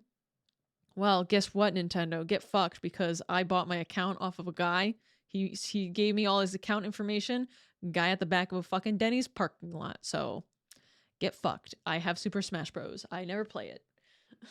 Modern gaming. Yeah, prices keep going up, and oftentimes there's no particular reason for that happening other than the desire to make more money. Which we can't blame them for that. Everybody wants to make more money. How else would I be able to do what I love most? And of course, the economy. Oh, that son of a bitch, he ruins everything. My dad lost his job, my aunt's house has been foreclosed, my cousin's been psychologically tormented by all these money issues, and Mario Kart World is $80? Jesus, just why can't we live in the era of gaming where all of this wasn't an issue, when it was about the games, man? Not leaving the sink on at Target. Cashier sold me this game for $80. I will get my revenge. My grand scheme is coming together. I will waste $3 worth of fresh water over the course of the next 20 minutes before somebody else comes in. This'll teach him. Yes, games have always been expensive, but they've never been this bad. Right? Right? Well, I don't see what the problem is. I did get more for that absurd price. Plastic garbage and shit in my pants. I'm sorry, $250 for the Beatles? Including crap has always been an excellent excuse to charge more. Oh, I liked DDR, I will say. what, this isn't worth it? How about now? Let's take a look at the my. Guitar Hero and Rock Band era, when these games were taking over the world. Sure, the first few releases were more expensive than your average standalone video game at $70 on the PlayStation 2, but this was such a unique, innovative thing at the time that It included the guitar for $70? The guitar was $70 and the game together, or were they separately $70 each? you could definitely understand it. Now fast forward a few years and we have Guitar Hero World Tour with just the guitar controller at $100. Now, let's keep in mind, this guitar is completely wireless. So, I think a higher price point is fair enough. Plus, New technology. the Xbox 360 and PS3 games were normally $60, including this one, as it was available standalone if you already had a compatible guitar I'm gonna move myself over. I'm hogging the frame. That didn't do anything. I don't want to make myself smaller either. Okay. It's doomed. controller. Including this one, as it was available standalone if you already had a compatible guitar controller. However, the idea of a Guitar Hero game without any controller included being valued at the same price as every other AAA release is absurd. Sure, you can play Guitar Hero with a regular-ass gamepad, but is it worth the looks on the street you're gonna get? Oh man, everybody's looking at me like I'm a freak. It's the damn controller. Go inside! Hey, at least the Wii release was $50 standalone, but the guitar bundle was still $100, and on Wii, the guitar was fully powered by your Wii remote. Now listen, I'm not gonna try and act like I know how this stuff works. I am gonna try and act like I know how to bitch about it. Shouldn't this be cheaper to produce if the Wii remote's doing all the heavy lifting here? How did they even do this? I didn't know that you could plug anything into the ass of the remote. What is going on in there? How does it know what I'm pressing? Got a ban on Destiny 2 overturned because receiving accounts was against terms of service. He asked me to do something for him, but he lived an hour away, and we just said he was over IRL, use my computer to play. I think, yeah, it's ridiculous. You're just playing a game for like 5 seconds, whatever. And the Xbox 360 guitar has to function on its own. This is siphoning all the wireless capabilities and power from the controller, on top of the game itself being less expensive on its own. But hey, at this point, you might as well go all in on the full-blown bundle with the microphone and drum set at $190. I mean, it nearly... It's a lot of money. $190? double the price of the guitar kit? I can't in good conscience do this. It was literally still $190. He bought it used, and it looks like he got it at a fucking game store. It has a drawn-on price tag. But at the same time, the drums are much bigger, more complicated. Sure, I don't think this is a good deal, but I mean, look how huge this box is. Can't say the price shocks me. However, 1 year later, here's Band Hero with all the same junk included for $200. But see, those bastards across the street at Rock Band, they got us covered. The Beatles Rock Band Value Edition. $160 for everything. They're just using the controllers from Rock Band 1 instead of the special Beatles ones, which cost money. Well, that's nice of them, offering a more affordable version that's functionally the exact same as the one costing an arm and a leg. Damn, that's what arms and legs are going. $250. It costs money. $250 is just weird for did we have Rock Band? No, I think my neighbors had Rock Band and my brothers would borrow their Rock Band stuff, but we didn't have it. And I can kind of tell why. We had like a GameCube. My brother eventually did save up for a 360, but we never got this stuff. Going for these days. But at this point in time, I didn't know they were so expensive. You could nab the full Rock Band 2 bundle for 100 bones. Then pick up Beatles Rock Band separately for 60, so you'd get everything the Value Edition gives you, plus Rock Band 2 for the same price. Hell, if you'd want to go even cheaper, the Wii version of Beatles Rock Band was priced the same as any other Wii game.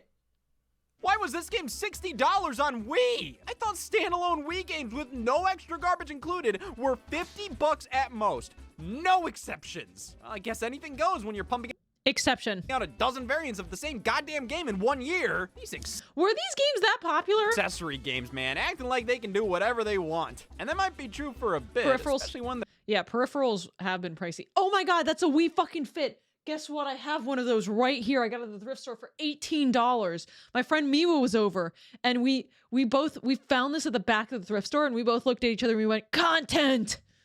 This is fucking peak content. I can't play this anytime soon though because I'm fat right now, but once I'm not as fat, we're gonna be playing Wii Fit. Also, I need a Wii.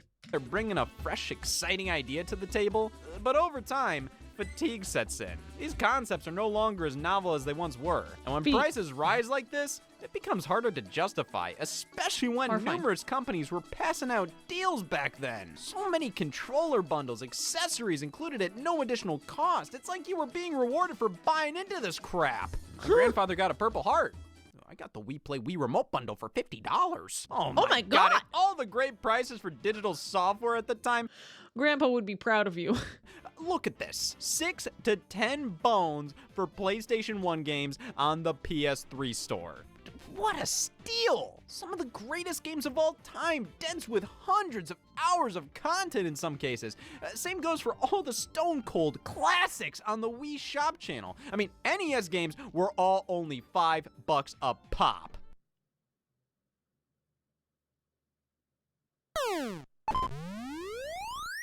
Maybe not worth it exactly. Oh, it's got a new angle. Oh, that's pretty impressive. Oh my goodness. Put a dollar amount on me, please. I gotta know if I'm better than this. I appreciate that Nintendo was consistent with prices. Might have been a little too consistent. Well, actually, some games were more expensive if they were never released in your country. What, there's an import tax on a digital file? If anything, they should charge less. They don't even translate anything. Okay, well, what about old games over on the Xbox 360's digital store? Well, Microsoft ran a service called Game Room, a virtual arcade where you could buy tons of classic games for $3 a pop. Man, that's the cheapest yet. Check this out. I paid $3 for Activision's legendary Venetian Blinds. You're kidding me. What the fuck is this? Oh my fucking god. What is that? Is that... Venetian Blinds has a very interesting history. It better. It fucked Game of the Year night. No, stop it. Stop it. It literally is just blinds. Oh, wait. This, I have to emphasize, the dog shit game I was speaking of, or the armpit photograph game. If Venetian Blinds can exist, we all have to start somewhere. Put a dollar amount on me, please. The landscape of digital storefronts must have been a tricky thing to figure out. I mean, what do you price digital content $5. at? In those early years, smaller, digital-only titles and classic games were the only things really on offer, and generally, these would be $5 to $15. Or whatever the hell Microsoft points are. Yeah, I don't know why this was done on Xbox 360, Wii, Nintendo DSi, using a point system in place of actual currency. Yeah, well, why do they do it to this day? It's because it makes you feel better about spending it. You're not spending $8, you're spending 800 Wii points, which are fucking nothing. Could I launder with this? At least You Nintendo's I literally think you probably can. USD to Wii point conversion made sense. Microsoft points? Is this math even English? But hey, Microsoft... What was that? Because they want you to have 24 Xbox points left over, and then you never, and then you're after 22 years, your account expires. 80 points equals $1? Why? What? So 80 points, 800 points was really a $10 game. It was confusing back then, especially when DLC started Elder Scrolls 4 Oblivion Horse Armor. I can't imagine microtransactions with this shit. Deserve some credit because they pushed the boundaries of digital storefronts and began offering full retail Xbox 360 games as downloadable releases. Games on demand. What an incredible idea, especially since you no longer have to manufacture a physical product, ship it off to retailers who then get a cut of the profit. Well, I'd assume the price point here should be the exact goddamn same, if not more expensive than buying these games at GameStop. Well, aren't Oh my god. I not disappointed? This initiated the age-old question. Shouldn't digital games be cheaper? I mean, sure. They were so much more expensive. BioShock was 30 bucks on demand when it was $19 on Newegg. Paying for the convenience of saving them money? Do we not get anything out of the experience of going and purchasing a game at a store? Going and buying a game at a store and waiting in line? That shit was fun. It's like waiting for the marshmallow. Midnight release? I'd be out there camping. I've only ever waited for one game at the store, and that was Sonic and the Secret Rings, and let me tell you, what a fucking disappointment. These days, you see a ton of digital sales going on, but when they ain't, games are often just flat out MSRP. And this was even worse back in the day. Sales weren't as common, and the 360 games available on demand were usually older releases that you could pick up for dirt cheap physically, but on the digital store, they were like 30 bucks. I remember PlayStation Vita games were generally quite a bit less expensive digitally, but for the most part, that was an anomaly. It seems... You know what I want? I want a store for games that have lost all their value. I want a storefront for dog shit, doggy water, games that no one's ever heard of. Every time I look up games that are fun, I'm gonna get like the same Mario, the same, Hollow Knight. GOG does that. There is already, the service exists. And that's called the Epic Game Store. I want a game that no one's ever heard of. I want to plug that bad boy in and just hate my life, or find a gem. I want Russian roulette video game. Midnight release friends for Batman. They told me I couldn't buy the game because it wasn't technically out yet, but wouldn't let me pre-order even though they had enough copies. What? They're called thrift shops. My thrift store. I live in an area I can drive. I drive into my thrift stores to get a better deals in the better area of town, and they never have video games. All the old people. Everyone in this area was born in the fucking 60s. Anyway. That most don't want to lessen the value of their game just because it's digital. I mean, to these companies, there's functionally no difference between these two products other than this one costs you more to produce. So theoretically, you could raise the price of this, but then the retailers you're selling it at are gonna be pissed you're driving customers away from them. And you can't just tell them to go themselves, because where the hell else are you gonna buy your game console? And if the standard with digital games was God forbid they have their own distribution center. God forbid that like Xbox is online only and they ship in and they have like Amazon level delivery. Amazon got tired of using UPS. They made their own shipping company. For them to be, say, $10 cheaper, well then that is the actual value of your product right there. And that looks fucking nasty. You ever see when new games are priced lower than usual? The response generally isn't, oh boy, what a deal. It's, wait, what's wrong with it? Sega priced all major Sonic releases for a few years there at $39.99, starting with Sonic Forces. Now, you cannot possibly sell genuine dog shit for $60, especially when the market value is $40. Sega That's a good point. To be fair, these games, Sonic Colors, that was... Okay, Sonic Racing, Team Sonic Racing. Sonic Forces, I mean, wow.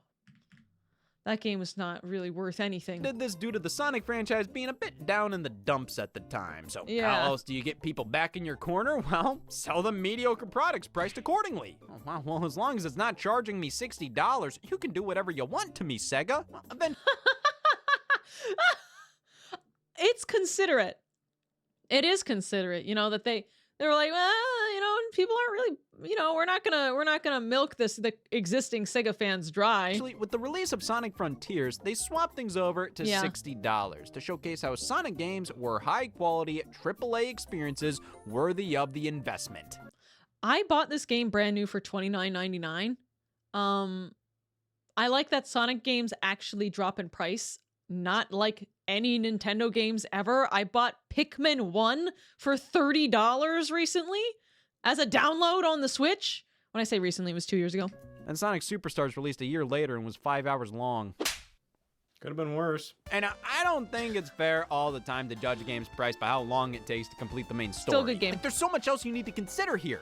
The economy? That piece of shit. He's making my Sonic games suck. I mean, look.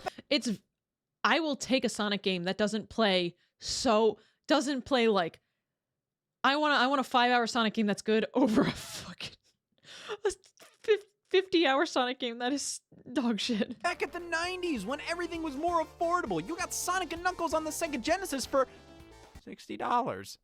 Okay, but hey, Sonic and Knuckles is a special cartridge, one that locks onto Sonic 3, which released earlier that same year for $60. Yeah, these games separately are each one half of the intended Sonic the Hedgehog 3 experience. Sonic 3 on its own had like half the levels that Sonic 2 did because they were forced to put the game out early. Sounds like you want Sonic Rush, the actual best Sonic game in the franchise Kappa. I could give it a chance. Sonic fans will buy anything. That's true. I will admit, a lot of Sonic games, really bad. Tons are so bad. On its own had like half the levels that Sonic 2 did because they were forced to put the game out early and finish it later. Yet I'm also putting, this guy owns everything. This guy has an inbox Sonic and Knuckles on these Genesis. were still each sold at full price. Well, actually, full price back in the 90s would be, what, $70, $80, $90, $100? Argument here is, well, there was like no consistent pricing. these were cartridges. They had to manufacture more with them, oftentimes including dedicated chips to bring you more innovative graphical effects, larger, longer experiences. Once they moved over to CDs, those were cheaper to mass produce, so these cartridges had actual excuses to be so expensive. I mean, Yeah. look at Mickey Mania on SNES and Genesis compared to Sega CD.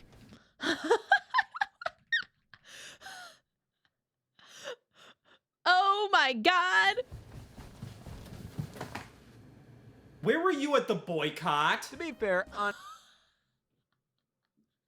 Oh my god, was that today? Was the boycott today? average, games on CDs were less expensive than cartridges, but the difference in price isn't that drastic. We're talking $5 to $10 off, or hell, sometimes there's no price difference. But hey, Yeah. if cartridges cost this much, I'd take any discount I could get. Now, keep in mind, games like Phantasy Star 4, Shining Force 2, Final Fantasy 3, these were some of the biggest gaming experiences at the time of their release. You couldn't really get a Meteor package in 1994 if you tried, so higher price points make sense. But do highest price points make sense? And let's not Wow. forget about inflation. Listen, I'm not gonna act like I understand much economically, but I can do Fair. a mean Googling of inflation. Inflation I'm a mean Googler myself. $90 in the 90s. Sheesh. I want to know.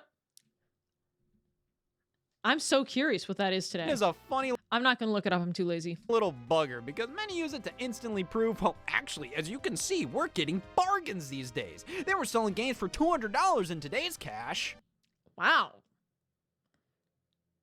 That's actually pretty insane. Yeah, that's true, but man, $70 is still an awful lot of money for a piece of entertainment these days. Just because We have more options, you know, and we have TikTok. Like, you're competing with the concept of like the internet being good. So, yeah, unfortunately, you're competing with actual dopamine hijacking, brain rot, AI generated baby dancing fruit videos. should be cheaper now. You have competition. We expect to be entertained all the time. Boredom is literally feels like we're just not used to it. We have VTubers now. Don't Google inflation. Guys, the Sonic game inflation has been insane. I mean, Sonic games are just so much more expensive than they used to be. You should, if you want to know more, you should just, I mean, I guess you'd have to Google Sonic inflation. You could buy a house working at McDonald's in the 90s too. That's true. I feel like, in a way, we spend more money on like garbage. And then we're like, oh, we have no money. But like, I genuinely think like the dollar it went farther. Your mortgage was $400, and you got paid, you know, $7 an hour, and you're like, oh well, after a couple hours, that's paid. Was the value of $1 back then doesn't mean it entirely makes sense for games to be that price now. They were figuring junk out in the 90s. Video games were still a fairly new technology, and eventually this general price point was considered the standard, what people are willing to pay. Increasing it raises questions. It's the same thing for all these other entertainment mediums. The Back to the Future trilogy on VHS was $56 back in '93. That's $125 these days. Wait, the movie on VHS was 50. Oh my god, I did not. No wonder why Blockbuster was doing well. I did not know VHS tapes were this expensive. Star Trek 1 through 5 was $70. Holy. $6 back in '93. That's $125 these days. What, you think 3 movies on Blu-ray is worth that much? My point is, nobody would genuinely look at a $200 game and say, well, the value of $1 is ever changing, so this is the natural price point of a video game in the current year. I can't claim to fully competition's high. Understand how much was too much back in the 90s, but I can claim to have heard a bunch of 40-year-olds yap about it. It seems that while everybody knew games were piss expensive back then, Why is this expensive? it was more accepted Oh, than it is today sir. because well, everything felt a bit more justified. I mean, even if they were You had a product. You held something. Digital goods they're not tangible. It's the same thing. I bought you know, when you were holding a DSLR, you buy a DSLR for $600. I mean, that it's heavy, the lenses are heavy. It makes it makes like a shake and a click when you take a photo. That feels higher quality than an iPhone camera. Even though nowadays, depending on the camera you buy, it's not the case. But having a product that's heavy and real, I mean, heck. overcharging for Phantasy Star 4. It You makes can bring it up real. It makes a it worth bunch more. of reasons why it was so expensive. Mario Galaxy 1 plus 2 on Switch being $70? There's no reason for that other than Nintendo just valuing those experiences at that price. And as time goes on, we're seeing less and less actual deals because these companies don't have as much to prove anymore. Video games are now the leading form of entertainment. This is where people spend most of their money to have a good time. So next, I don't know if video games are the leading source of entertainment. Higher than what? Movies? Higher than like shows or YouTube videos or doom scrolling like shorts? Really? Damn. Extra controller? That used to be something you had to be convinced to buy via bundles. Now, they're like, we know you're gonna buy this eventually. We don't need to give you nothing. Boom! $90. Just to get greatest I don't have a Switch 2 Pro controller. hits, platinum hits, player's choice releases of some of the best games at reduced prices. Normally $20 a pop. Now, nobody wants to undervalue their franchises. They don't want to put their games on sale unless they absolutely have to because everybody wants their content to be seen as the best of the best. Cheap is seen as bad.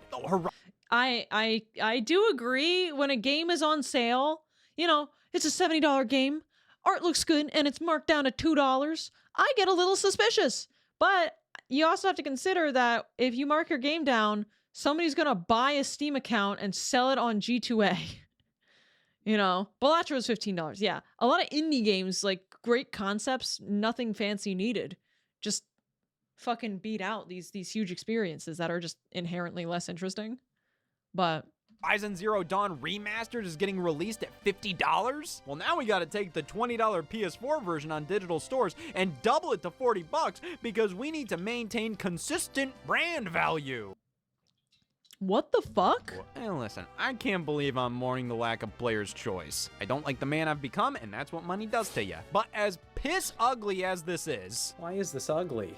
Wait, were the player's choice the ones that had the yellow stripe? and that's what money does to you. But as Is that why some of these have yellow stripes? Are you serious? I never put that together. They got the piss yellow stripe. They were on sale. I don't think it looks bad. I like yellow.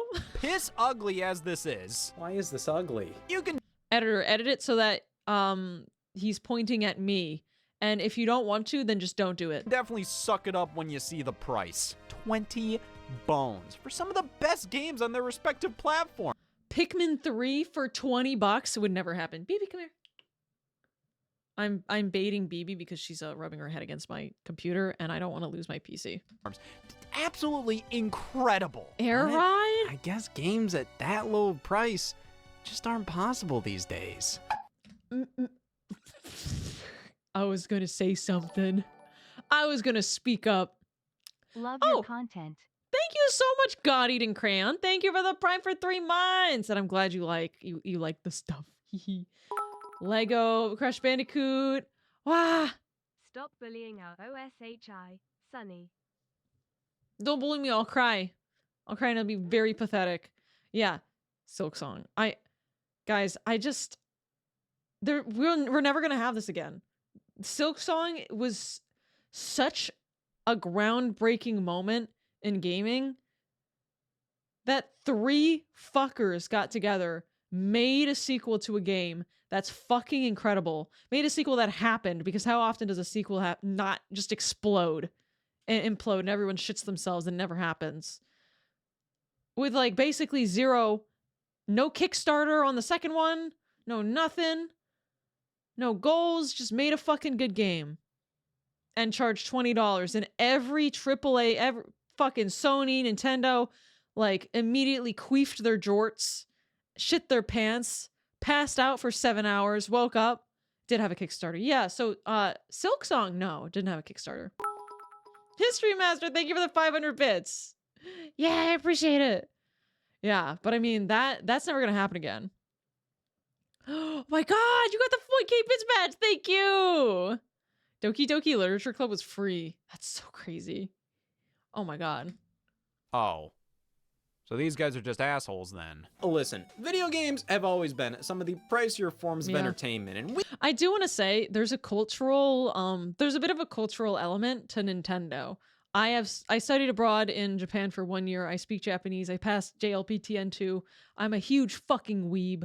I've traveled to Japan multiple times. I studied abroad in Japan 2 different times. I have rented my own apartments in Japan. I worked in Japan. But can you do a flip? No. I gotta work on that. then I could be a real weeb. But seriously,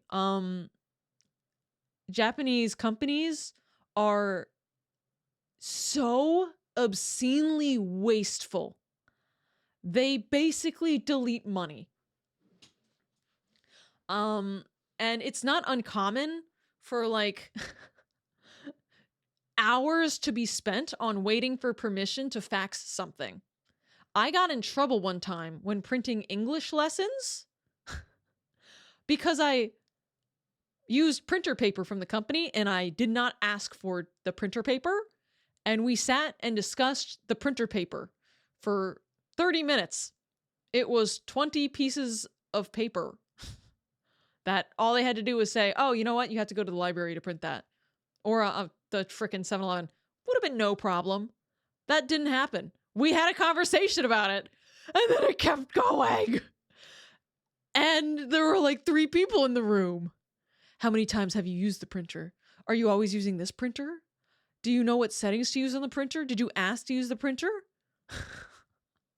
Like, fax is a huge thing in Japan. But like this, they basically waste time in a way that I genuinely think that Nintendo needs to charge $70 for their games and can't lose any value, because the Japanese work environment is a level of inefficient that is basically unimaginable for somebody in America or in Europe, probably, is they just basically fart away time and money. So some companies are not good companies. Yeah, it's definitely, you will hear horror story after horror story after horror story.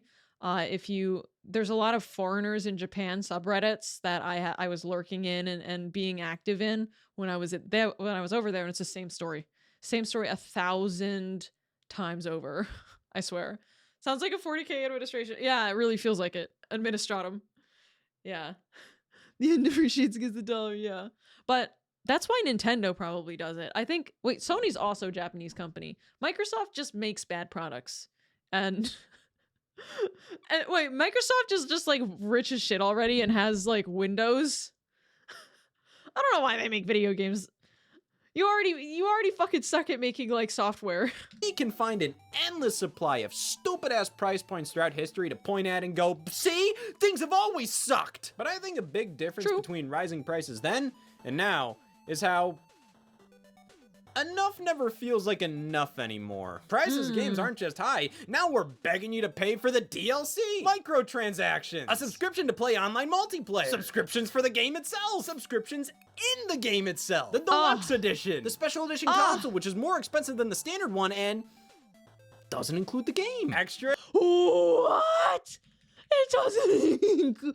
What the fuck? Was that a Virtual Boy? Doesn't include the game. It's $360. I'm sorry, Virtual Boy for Nintendo Switch?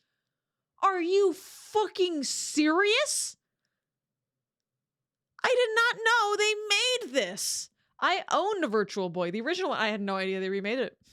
The Virtual Boy 1 was a real piece of dog shit. I didn't really use it. It was collector's edition. It was expensive when I bought it. I can't imagine. Here. I'm gonna go on eBay. eBay Virtual Boy.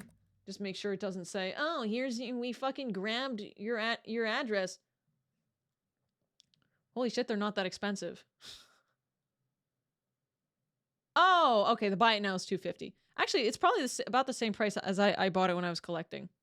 So, that's not too bad, actually. But nobody asked for this. OG one, it was dog water. I played like a Mario tennis game on it. But tennis! Think about the tennis. Sorry, I'm getting so distracted. Accessories! The previous game in the series, which is still full price. The collector's edition, which doesn't include a physical copy of the game. Comes with a case for it, though. And oh, wait, you're not buying into all this? Oh, Jesus Christ, it must be those damn developers of ours! Fire them! Very rarely do I fire them!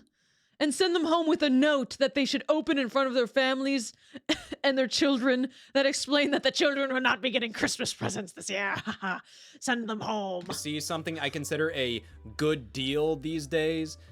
Something's either at a price point I deem fair enough, or it's absolutely overpriced. Now, I still buy a lot of stuff I think is overpriced because I have no shame. But while I'm willing to do that sometimes, it becomes harder and harder to justify as the value just isn't there with a lot of these high prices. Back then, when a game was up there in price, there was more often than not an excuse for it.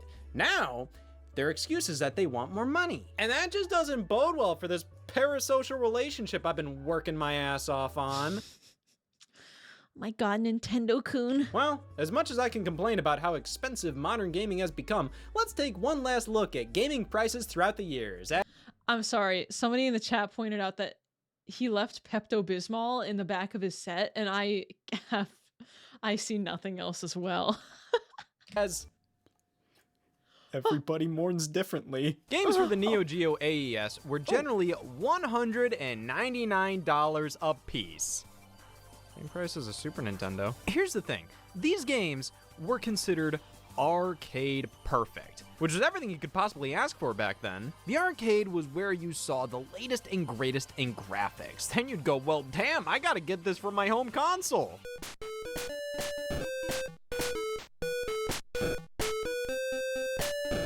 I'm never saying words again. Neo, I lied. Geo, by comparison, gave you the same experience as the arcades, and thus was considered a luxury product.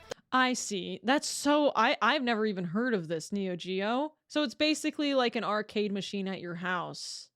This wasn't really seriously competing with Nintendo and Sega because it was for a completely different market. Serious players only. You gotta be a die-hard enthusiast to get anything out of these games at this price, because for most consumers, you can pick up the Super Nintendo or Genesis versions of these things at a fraction the cost that, while downgraded, were more or less pretty faithful.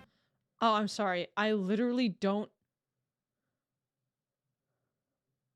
No, I see it. I see it. His coat's a different orange. Ports. Also, the Neo hold on, I gotta Geo that, while downgraded, were more or less pretty faithful ports. Also, it does look better. It does look a little bit better. More pixels. so the Neo Geo AES itself was priced like this. Holy Hi. mother! It's 1991.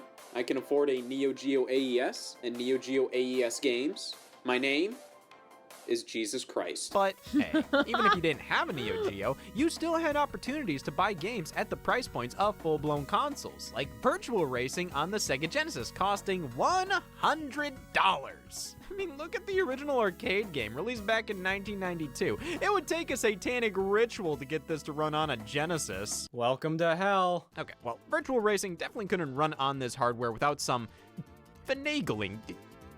This is so interesting. It looks bad, but it looks better than I was expecting. Yeah, that's what This looks like it needed like kind of the engine must have been complicated. it's done here. Hence, why this cartridge is probably more complex than a microwave. But that complexity came at a steep price for a game you could get on more powerful platforms at such a lower price. Strange how things have sort of swapped around, where a game on lesser hardware is generally not as expensive, but back then, you know how many men had to die to get this on a Genesis cartridge? Now, game development and publishing is a different beast now. Not everything is as difficult or simple as it was back in the 90s, like adding new content and tweaks to an existing package. Nowadays, you can push out a free update or not. But back then, well, we already see what they did with Sonic 3 and Sonic and Knuckles. But take a look. The creativity, I do miss how like it just felt like a fucking free-for-all with these consoles. Everything was so unique and interesting. Nowadays, everything is supposed to look like a microwave, or like it's not even there. Like the newest Xbox is supposed to look like, I don't know, like an air purifier. Look at the whole suite of Street Fighter 2 releases. Nearly $80 for the initial SNES port. A year later, you get Street Sheesh. Fighter 2 Turbo for $74. Oh boy, a discount. A month later, Special Champion Edition on Genesis, also for $74, followed by Super Street Fighter 2 that next summer for $70. And Oh my God. guess what? Super Street Fighter 2 Turbo was already out in the arcades by the time these ports released. And for the home version of that, you'd have to pick up a Panasonic 3DO, which launched at the price of, what the f***? That's a Oh, number? Now, to be $700. fair, a lot of these crazy prices back then were definitely special cases. New games often hovered around $50 to $60 ever since the NES era, and as the years have gone by, with lower cost discs becoming the standard medium for video games, this variable pricing began to fade away, which made it that much harder for gamers to accept it later on. Resident Evil Revelations was originally announced to retail for $49.99 on the Nintendo 3DS, when the standard price of games there was $39.99. Oh, so that's why this mob's been outside for the past 14 years. You read comments on the message I want to be that dedicated to anything to be mobbing for 14 boards years. back then. People were livid, saying Capcom completely f***ed up on this one right here. It didn't matter that $50 was still less than most home console games were going for. Didn't matter that they had to use a 4GB cartridge for the game, which raised costs. Didn't matter that this was a full-fledged AAA Resident Evil game and the most graphically impressive thing on the 3DS. The fact of the matter is, it's $50, and handheld games can't be $50. Listen. Well, I'd actually love to see some of the original prices of some of these handheld games. I have no idea what Game Boy games went for, or Game Gear games. In my opinion, this was a situation where the higher price, to me, felt justified. I'm not saying anybody should have been thrilled to buy Looks it, but justified considering to me. everything this game was, I personally thought fair enough to this. But see, Capcom took the complaints to heart and spent months working out a deal to bring the price down $10 before its launch. And people still bitched! What? Oh my god, I hate the fucking old timey when people would do that O_O for the eyes. Remember back when we could take Capcom seriously? It's been 4 years since then. Sigh. Not that interested, but this move does not look good. $40 is still a lot. Wow. Oh my god. This is just teaching companies not to accommodate people. Capcom, I'd have a lot more respect for you if you just said, "We're sorry, we got greedy and fucked up, and we're just trying to make it right. We promise never to do that or save files you cannot delete ever again." Oh, well that's a little the whole guys. The save files you can't delete, I would be pretty upset. Why not? No. O_O. Oh, you fiend. You little fiend.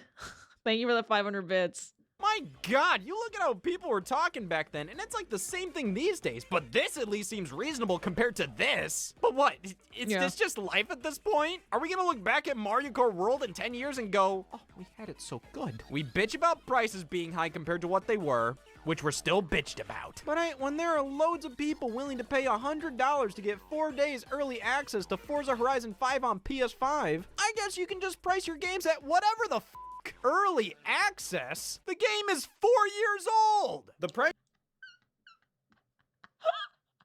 The re-release is early access. Prices that most video games are at isn't necessarily a representation of their actual value.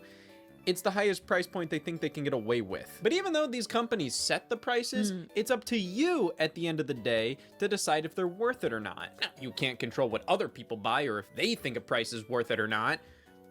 But who the hell cares? Your opinion is worth its weight in gold. That's the only thing that matters here. If you thought Resident Evil Revelations was a sham at $50, I can disagree, but I can't say you're wrong. You decide if this game is worth its price point, not the company.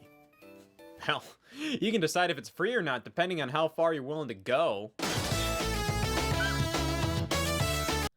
Resort to theft. Wow, I think it took me an hour to get through this because I was just fucking yapping. This is an interesting, because I have to say, we did have it worse. Like, you can kind of argue the prices were higher when they were cartridges. But nowadays, there's more games to choose from, and honestly, a lot of games feel similar. You know, why do I need Mario Kart? I don't know. I'll see you more. Thank you for chilling and thank you for the gift subs earlier. Hello, Daybreak. Welcome in. Yeah, this was a good one. I had a great time with this. Thank you for recommending this. I'm getting all of today's videos from the Discord. So, in fact, I just got another one. What happened to the Dreamcast? I also wanted to... Where do Hyrule's rivers go? This guy is kind of like a big freaking nerd. Oh my god. He does like basically infrastructure videos. Seen your YouTube videos, they never fail to make me laugh. Oh, thank you! Oh, I'm happy! Scott is a gem. Is this... Which one? So this guy's Scott. Let's see his other... Hey, holy crap, he's very popular as well. How have I never heard of him? I mean, we could do another one with game controllers. I had never heard of this person. Vine Sauce. Yeah, I did have Vine Sauce in my like people mentioned Vine Sauce. Have I ever seen any of these? Oh my gosh. Well, what are these videos? A lot of these are really old and I just don't think they're gonna hold up. Legend of Sanic. Ocarina of Fast. Hold on, we gotta watch this.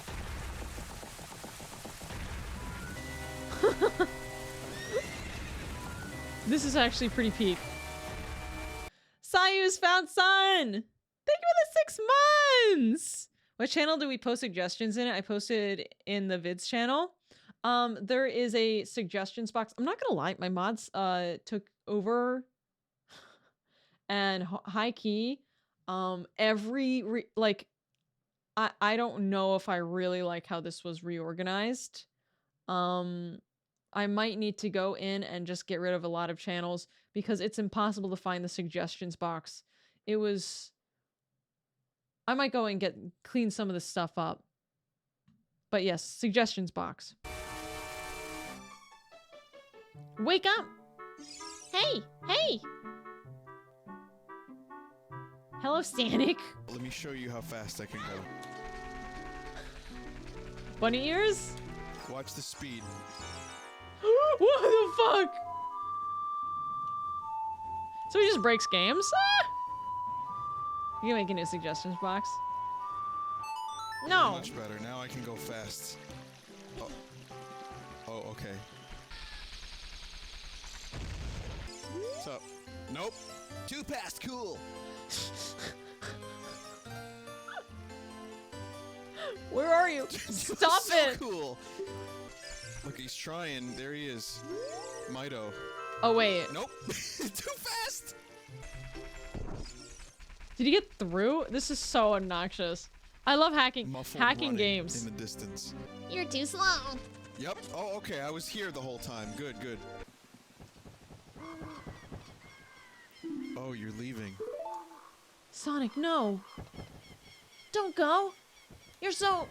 Stop that! Stay still! I knew that you would leave the forest someday, Sonic. I want you to have this ocarina. Please take good care of it. Who's she gonna give it to? Nope. Nope.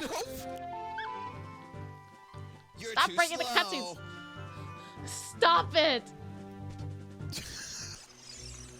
This is so goofy!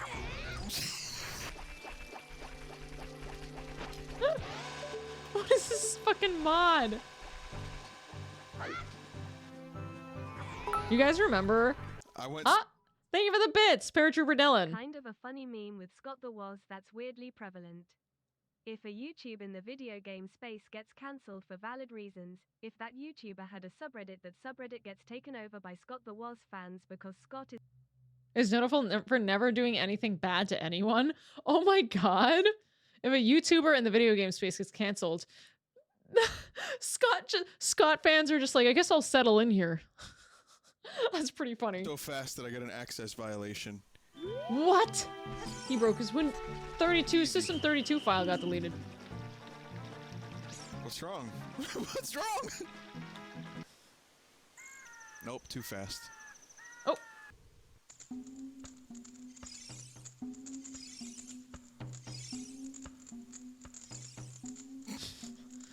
This is like ADHD Sonic.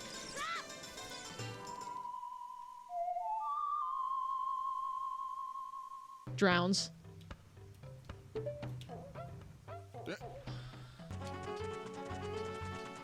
Surprisingly, breaking the game breaks the game. You want me to stay where I am? Okay. Link, you are not Sonic. What are you doing? Oh. So look at that Link debug face. It's so derpy. Oh god, oh, you got a little corruption going on there, Link, huh? Let him die. And he's gone. What the hell am I doing? Why is he Link sometimes? Vinny is an Italian New Yorker. Kind of sounds like it. Oh no. No. Is this game... Not this again. Who made this art? He got art commissioned for this. This is so good. His fans. I hate that hedgehog. I hate that hedgehog. Oh my god. Wait, that was so good. Here, we gotta watch some more of those. Let's do the best of the choicest voice. Let's do that one. I see a Waluigi. I'm a fan of Waluigi. Oh no.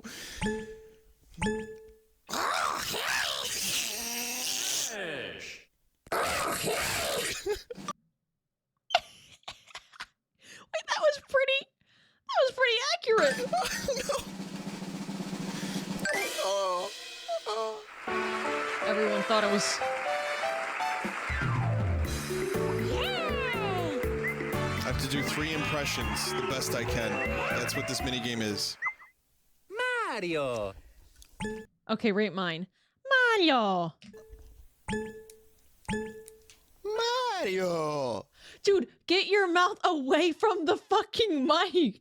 You're peeking the shit out of it. 10 out of 10. Thank you. Thank you. Takes a bow.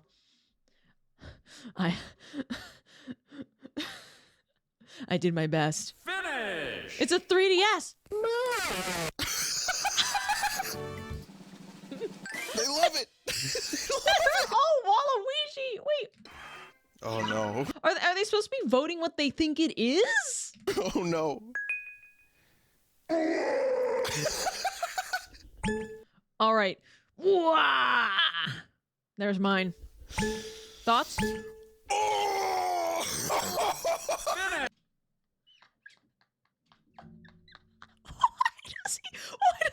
Why does he sound like that? Oh god, I gotta hear this.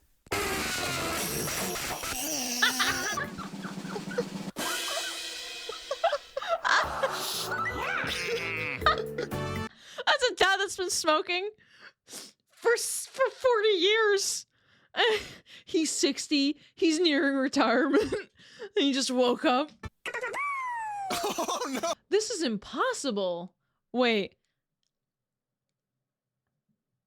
I can't even. Like how? Like how do you go that high? Oh no. He was so he was so much closer than me. Finish! Oh dear God, it still wasn't good. Okay, it wasn't close. It wasn't close. Oh my It god. wasn't very close. But what? Oh no. I don't know what noise they make. That's not what a boo sounds like. He's getting these pretty good. The Vinesource crew was a team of streamers for over a decade. Lemu got her start streaming with them long before her VTuber era. Oh, I did not know that. Hey, the more you know. Why did it call her? You mean it's Limu, right? The green ferret? Yeah, I don't know the Vinesauce crew. Oh, so it's not just one guy? All the videos I've seen so far are just this guy. Finish! Let's hear this.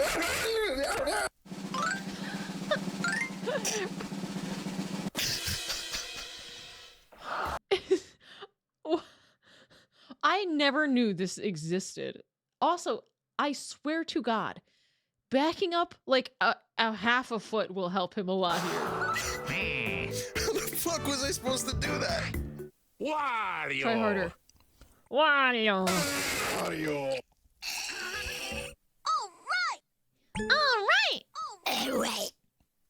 Finish! That is definitely like Smoker Daisy. You found her on the side of the street. She's not looking so good. She's looking for a client. Daisy. Daisy, this is an intervention. Oh? Peachy. Finish! I don't think I did that right. Peach. They love it. How am I supposed to do that? Like that.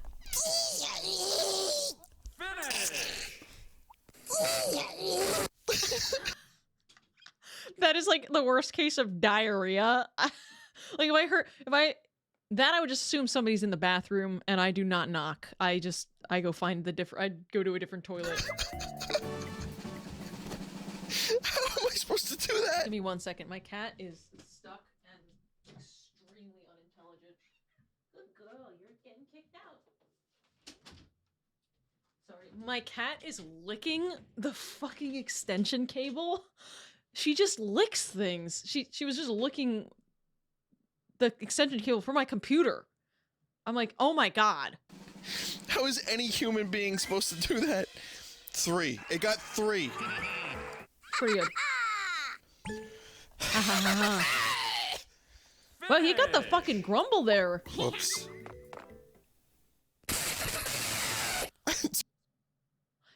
This is like a mic problem. This is a mic problem. He's not doing this right. Sounds like I got struck by lightning. Fuck it, 3. Let's go. Let's go. Whoa, what happened to my voice? That's from screaming. Let's go. It's actually so fucking accurate. See, now this one was not peaking. Oh dear. And again, they loved it. I'm gonna try to fudge it. I'm just gonna try to match the wavelength. Oh no! Oh no! Finish! Oh, he's not even trying to make the right noise. 3. I got 3 for that. Wow, you can actually kind of just do anything. Look at Waluigi's shoes. Little elf Waluigi's shoes. a genie.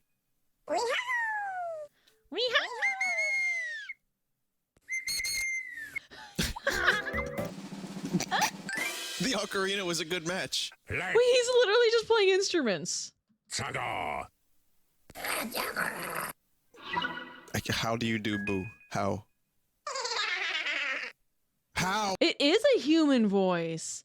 It's kind of, it's like my precious. It's like Smeagly. It's like a goblin little voice. How? I don't know. He fucking nails it. Finish! It sounds like a dying cat. Final round. Let's see. Oh, fuck. Alright.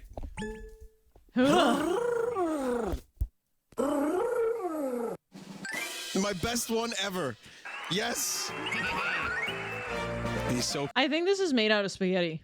I don't think any of this is accurate to what you sound like. I think it's just totally guessing and randomizing. proud of himself. Him in his genie shoes, his twirly mustache, his gallbladder. Did he just play this alone? And for what? That was pretty funny.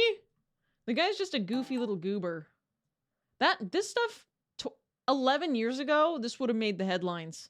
This is still funny. I watched the whole thing. Maybe Mario 64 corruption. Oh. Goodness, let me link this in the chat. Mario corruptions. I'm going to be remaking English. Oh, thank you, Shinobert. Yo. Hello. Oh dear. Oh my god, it certainly is. It is him. It's Mario. Oh. He's back. I can't make him look normal, guys. Why did you do this to him? Kill it. Let him die. Something tells me it's gonna get worse. Kill him. Yep. Oh. Don't grab his nose.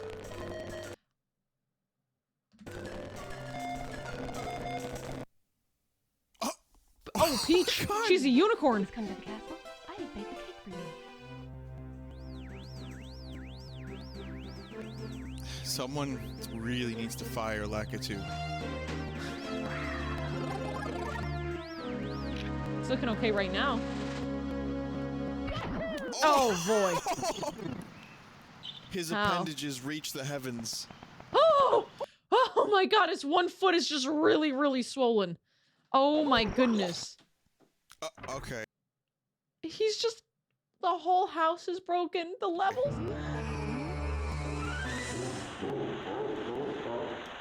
I would laugh too if I was Bowser. Oh, he's sliding. Does Mario not have a face?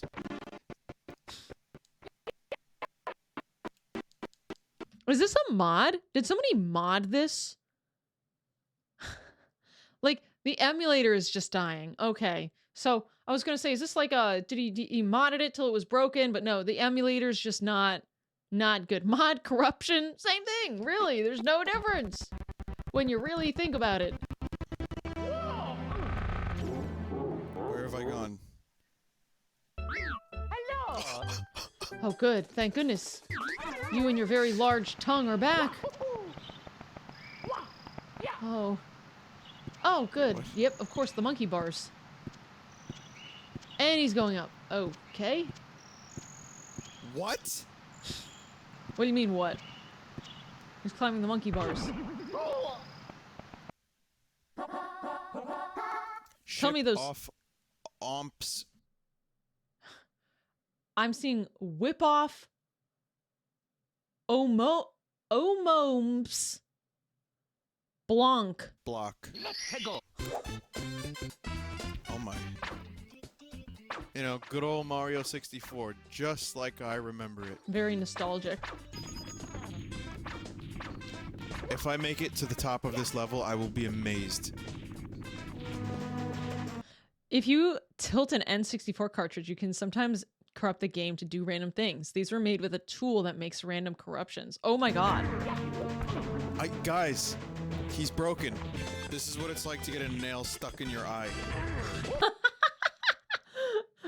Post-seizure? This is like the car crash after an unfortunate blackout due to seizure on the road. Oh my god. Yeah. What's going on? Looks really good in that top right corner. Top left. Look at his shadow. His shadow is a fence. Look. I want to take this game cartridge out back. I want to let it see the sunset one last time, and then I want to shoot it square in the center. It just gets worse. It just grows. It's trying to take over Look the at what Mushroom you've done. Kingdom. Eventually, the painting will be all that's left. It's actually getting bigger. What? Hello. I would be actually genuinely like uncomfortable playing this. If I was alone in my room playing like corrupted Super Mario 64 like this, I would be very uncomfortable. AI needs the power of the whole ocean to replicate a fraction of his power. Luigi, I got Terminal 7. This is what it looks like, Luigi. Luigi, the cancer spread to my mouth. Not that you can tell, I know. Very subtle. Sprinkles It's getting intensify. worse. Oh my god. Oh, this camera. I'm surprised the audio isn't more messed up because the visuals are just completely shredded. But like the audio's generally okay. Guy sucks. This is what a clown. It is changing pitch though. Wait, check this. Listen. Guy sucks. That's different pitch. This is what a clown's septic tank looks like. From years of partying way too hard. Those are the sides of Mario's mustache. He's hidden Swix stars in each course. Press the BAP switches. Oh, that is horrifying. The BAP switches. Why can't I move? I want to explore. Why can't I move? I wonder why. I want to explore the acid. Guys, by the way, minor like seizure warning, like genuinely. Wonderland. Holy shit.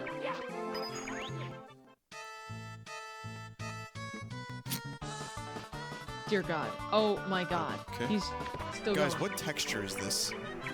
Why does it look like an alien skull? It's me, Mario. It certainly is, Mario. Hello. Hi.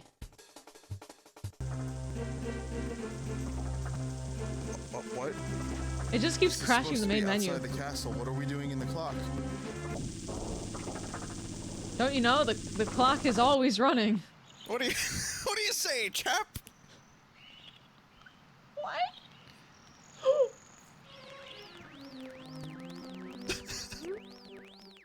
I think Mario's suffering from a stomach affliction. Or he's really hitting the gritty right there. I think Mario's suffering from a stomach affliction. That could be a really advanced dancing technique we don't know about. One of He's those channeling the spirit world. Is in this room, and it holds one of the secret stars. Please, you have to help us. Going up? Certainly is. And he's going down. And he's... I had a classmate that actually legitimately expected Mario 65 to come out. Where was Mario 63? That would suggest that would happen. I did too. All of my years Pretty of salty. playing video games has culminated to this moment. To you breaking a prized possession of many people? I mean, to be fair, it is really funny. I would... Hey, Mario! What? Hey, it looks almost okay. If you ignore, like, the, you know, spawn of Satan around it.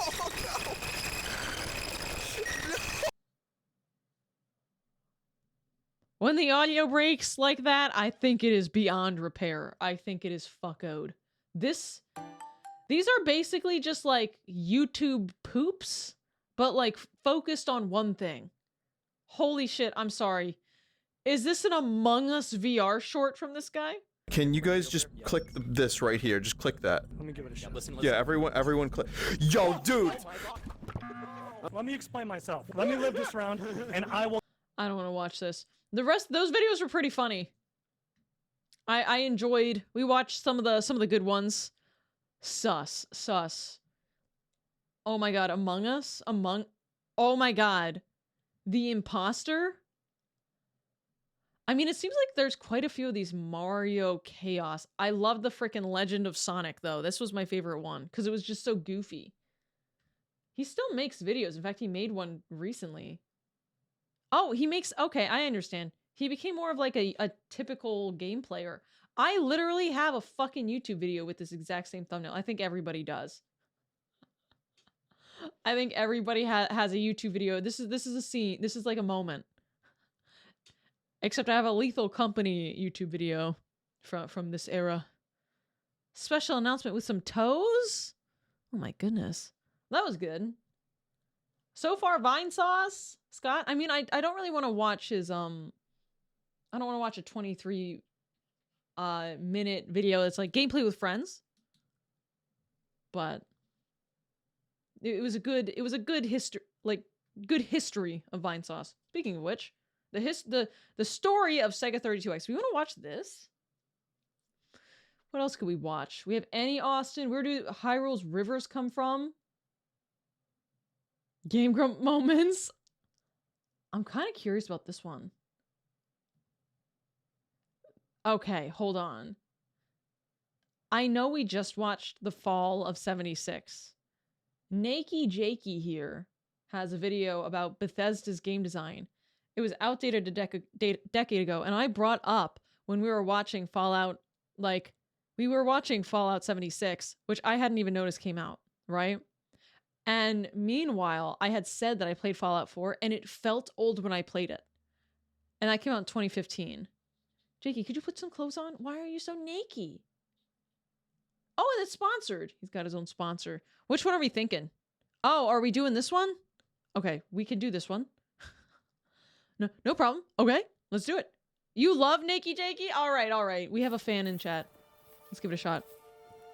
I have made not one, but 2 separate videos claiming that Blank's game design is outdated. And while I'm very proud of those videos, and I pretty confidently stand by those critiques, I wasn't planning on ever using the same outdated title again because I just didn't want it to become this gross YouTuber-y series where I'm just the outdated guy. What is it? I like when people have predictable series and I can go to somebody looking for something I don't know about a common motif in gaming. Doesn't bother me. What's up, gamers? Welcome back to part 39 of Outdated Stuff. Today, I like it. I'm sorry. I'm a fucking sheep.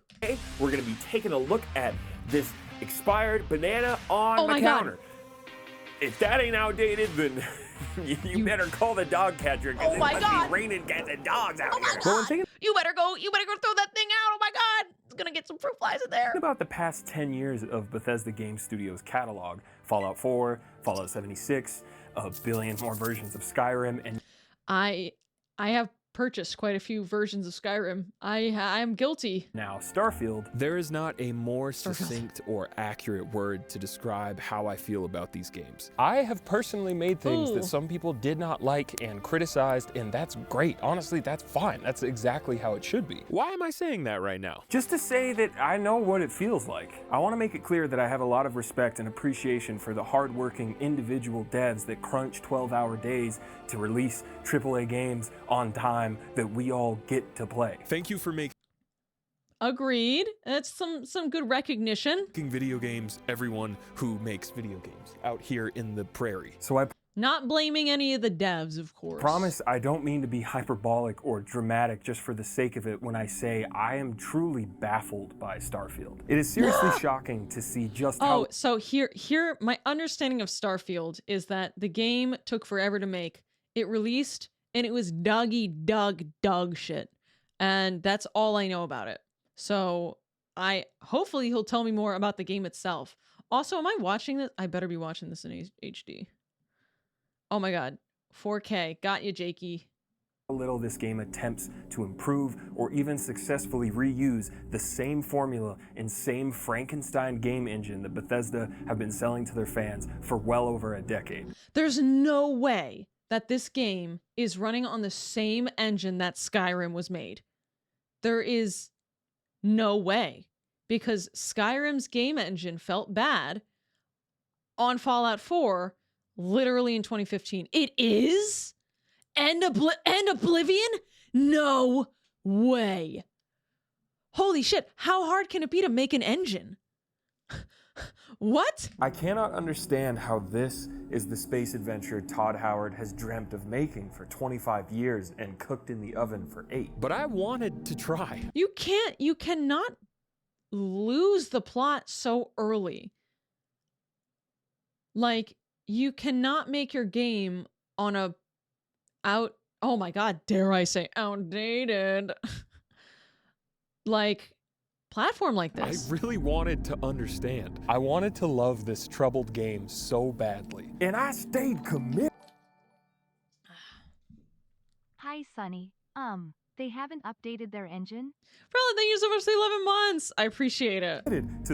I wanted to love this troubled game so badly. And I stayed committed to this relationship for hours and hours and hours, ignoring every possible red flag that came my way. But I can't do it anymore. Okay. And I feel like I have to make this video just purely for my own sanity. Me looking at him and then the game next to him, the game looks pretty good. I'm not going to lie. Nothing about it stands out as terrible. The blender scene in the space station, every 5 minutes a sandwich would fall from the sky into the table. He left it running until Starfield launch and a bunch of Easter eggs in it. He was so disappointed with the release. Oh no. Oh my God, that's so sad. No, this one is for me because this damn space game changed me. Why is he always on a yoga ball? He's probably so fit.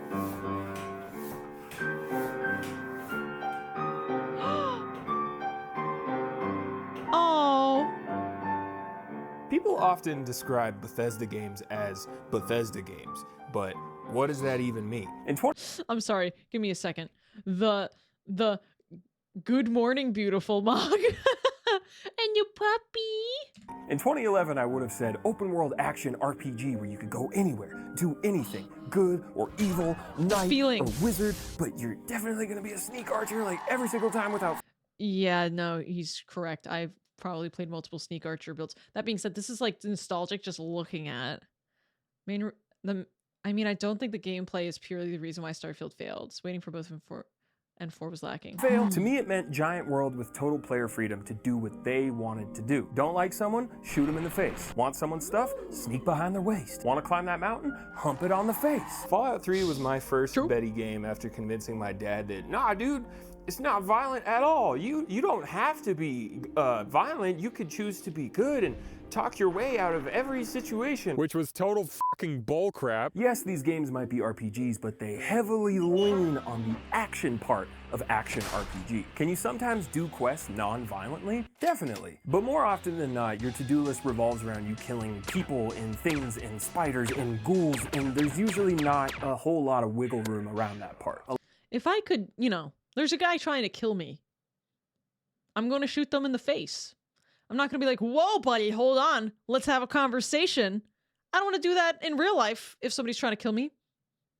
I don't want to do that in a video game. A lot of the time, your choices are boiled down to, okay, so do you want to set him on fire first and then shoot him, or just do him raw? If you play Fallout New Vegas, made by Obsidian, those are some RPG-ass RPG choices, where I feel like the player has way more freedom to express themselves morally, ethically, whatever, in a given quest. But as I have never played this game. much as I gush about New Vegas on this channel, there is something missing in this game when compared to Fallout 3. Atmosphere. I think Bethesda typically crushes that shit. Even though New Vegas is a much better game mechanically, Betty's World felt a lot more engrossing to explore. Even if a lot of the supposed freedom promised to the player is kind of an illusion. You know, you can't actually kill anyone if they're an essential NPC for a quest line. They just take a nap on the floor. Still, If you could kill them, you're risking your gameplay accidentally.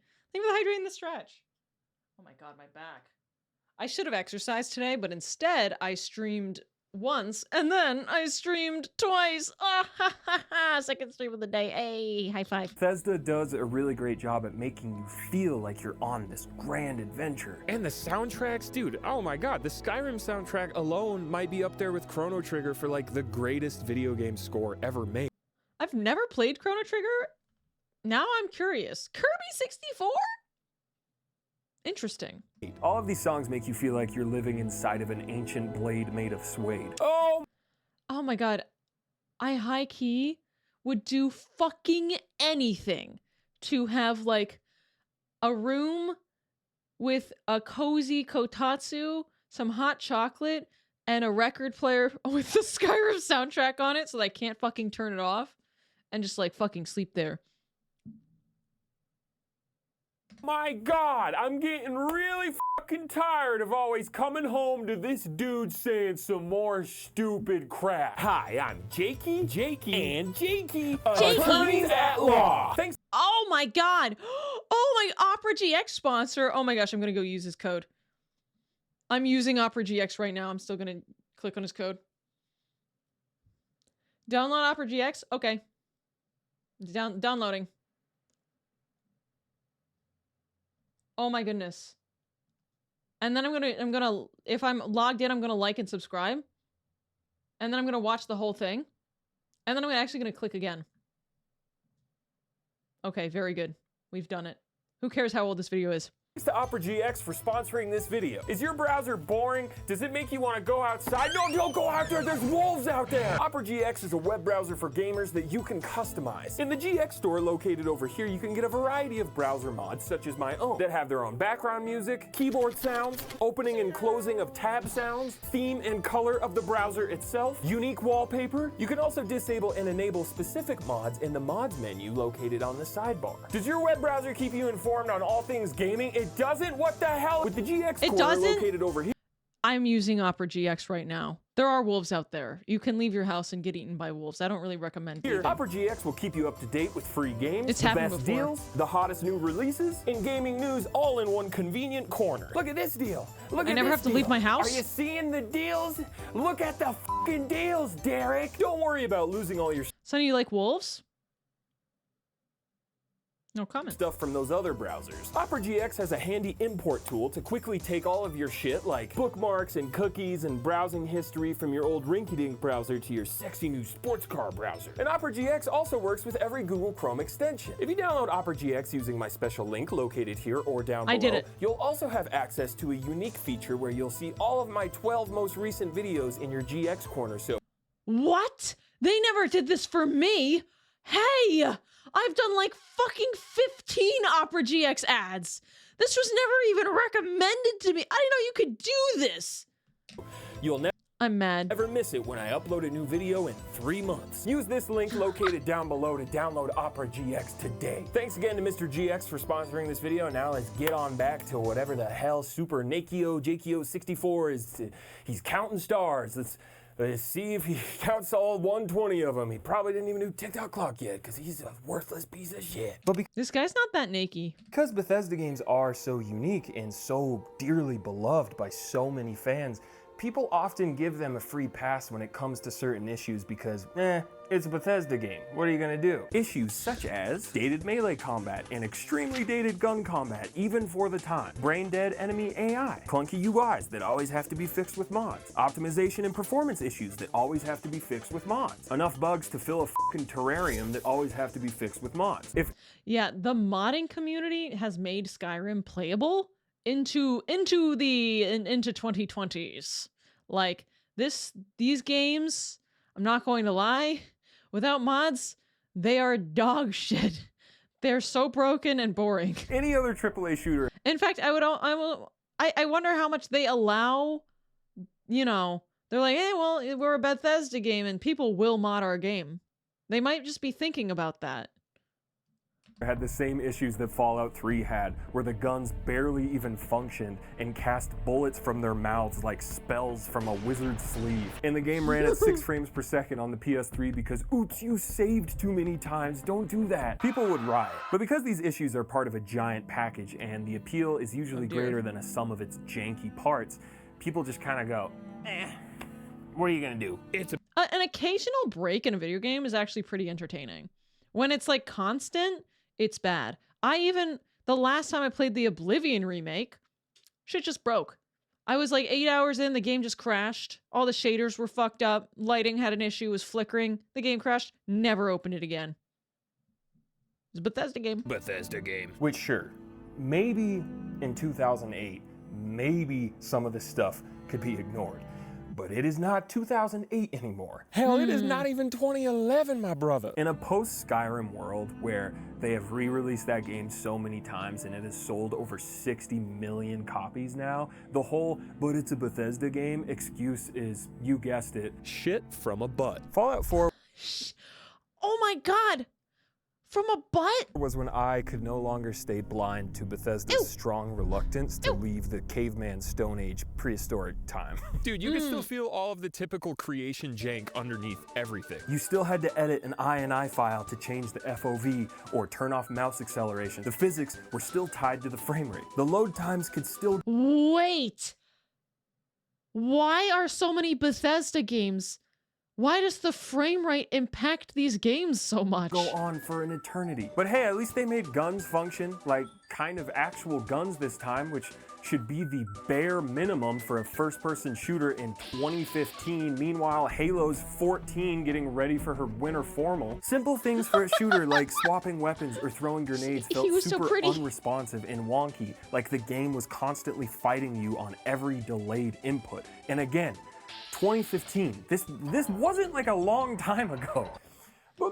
Fallout 4 is one of my most played games. I don't know how that happened. But yeah, it felt clunky, but it still played pretty well.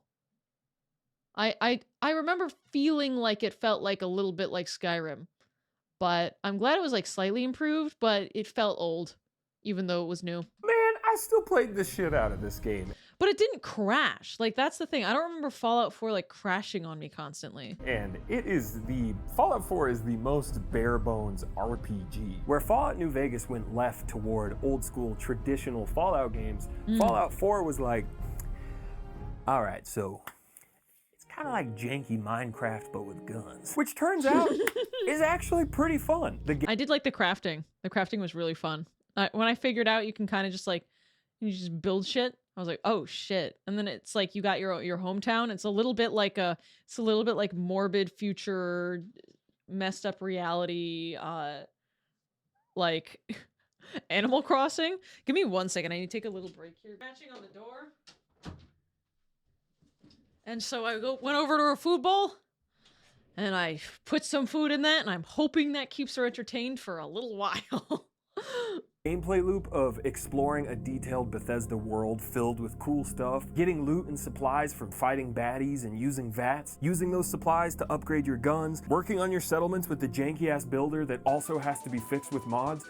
I never fixed it with mods, I have to admit. It was all pretty fun to me. Objectively, my critic brain is like, yeah, this game has a lot of flaws and the dialogue system really sucks and the perk tree sucks and the role-playing options are basically non-existent. And the main story makes like zero sense if you stop and think about it, because if someone was searching for their kidnapped baby son, why would they stop and help a bunch of other families first and eat 100 rad roaches? But subjectively, my Bethesda brain is like, ooh, boy, I better scrounge up some more of these desk fans. Even with all its jank. I can scrap these. And there is a lot of jank in Fallout 4. Like goodness. any area downtown just straight up doesn't run well at all. For what it was, I had fun with Fallout 4. But what it was unfortunately a very crystal clear sign that Bethesda was falling behind the times harder than ever before. Also, I went to kindergarten and first grade here and walked home from school one day and realized we got out early because of 9/11. I don't know. He's the same age as me, isn't he? I don't know why I'm talking about that right now. I wish I could say. Oh shit, wait, no, I'm older than this guy.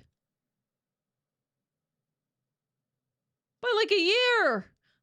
One day, you know, this Bethesda Lutheran school. Well, 9/11, am I right?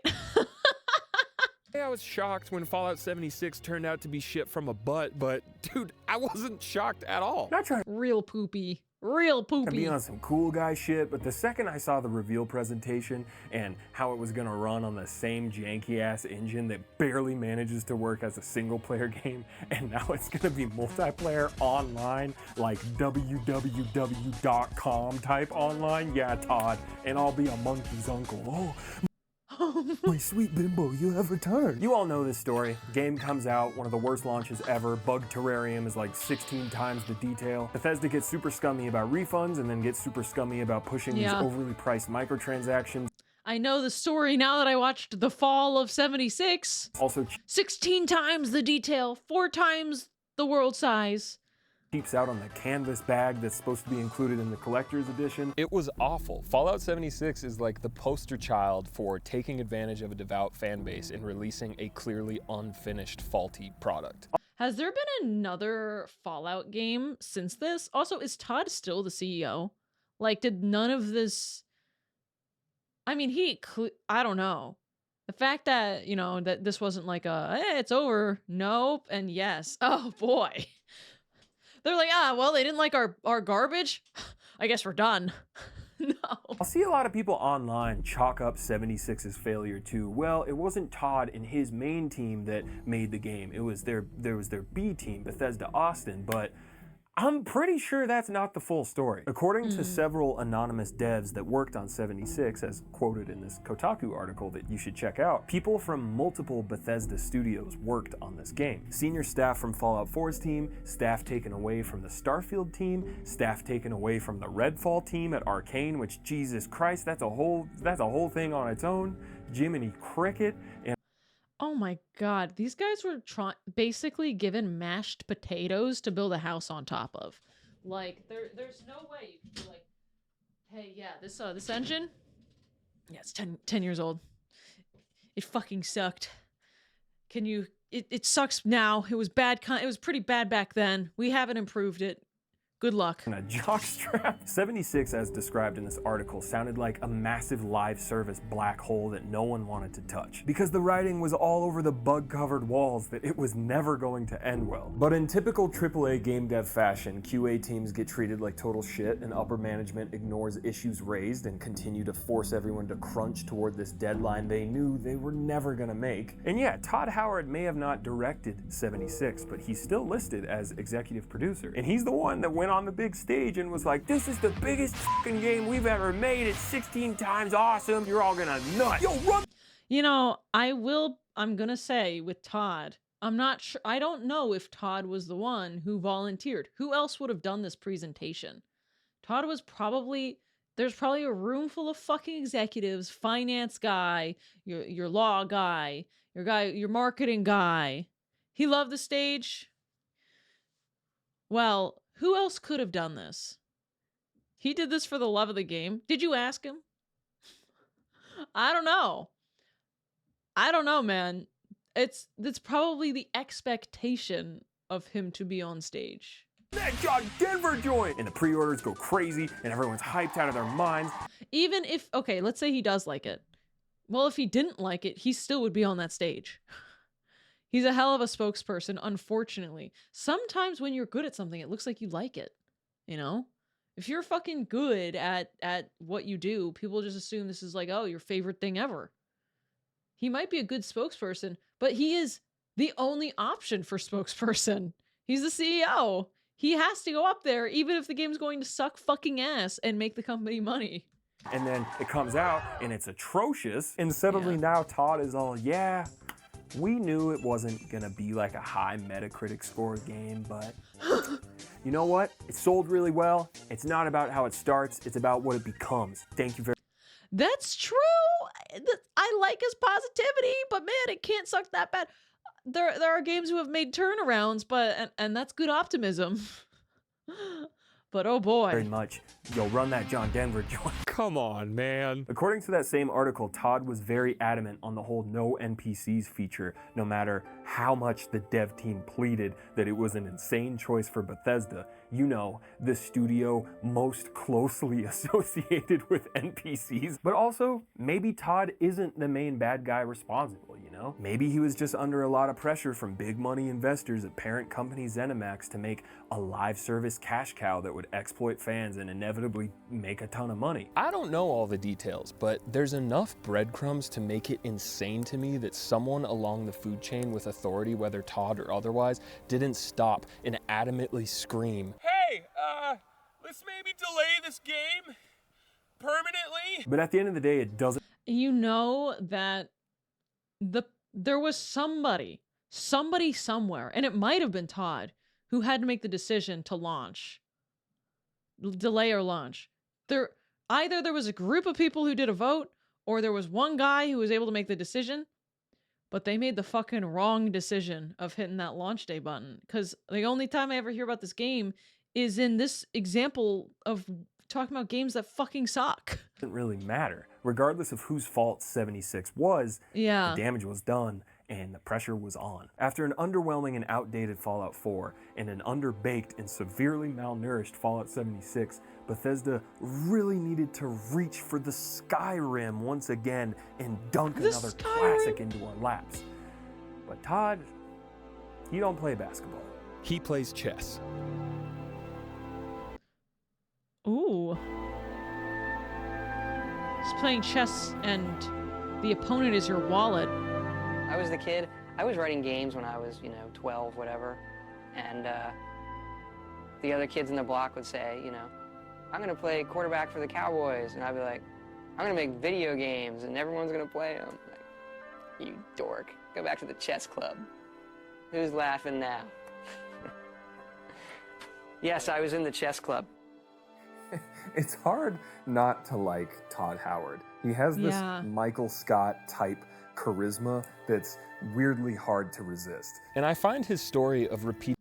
I have to admit that was a very, very likable clip. Damn it.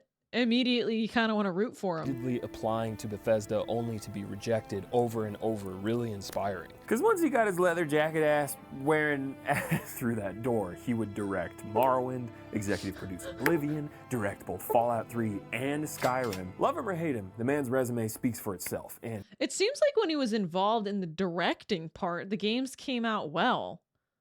When he's executive producer, which is basically like the equivalent of like farting every so often around the office, doesn't seem like anything happened. Good God, would you look at that jacket. For being considered AAA, Bethesda is not a very big studio. Around 100 people made Skyrim, and they currently only employ like 420 people across all of their studios. For comparison, at least 1,000 people worked on GTA 5 before its release, and 6,000 different people have worked on it since, which is crazy to me considering how slow GTA Online still is.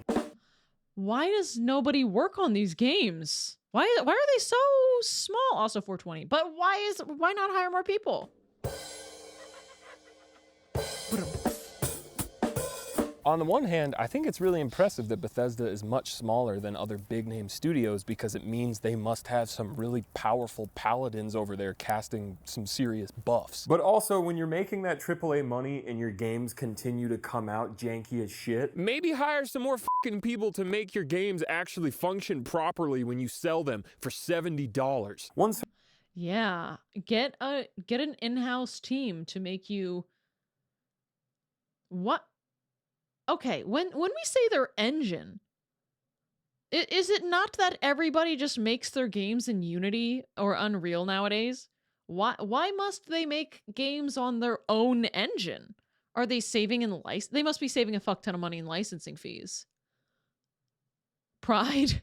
We can do it here with our team of counting 5 people.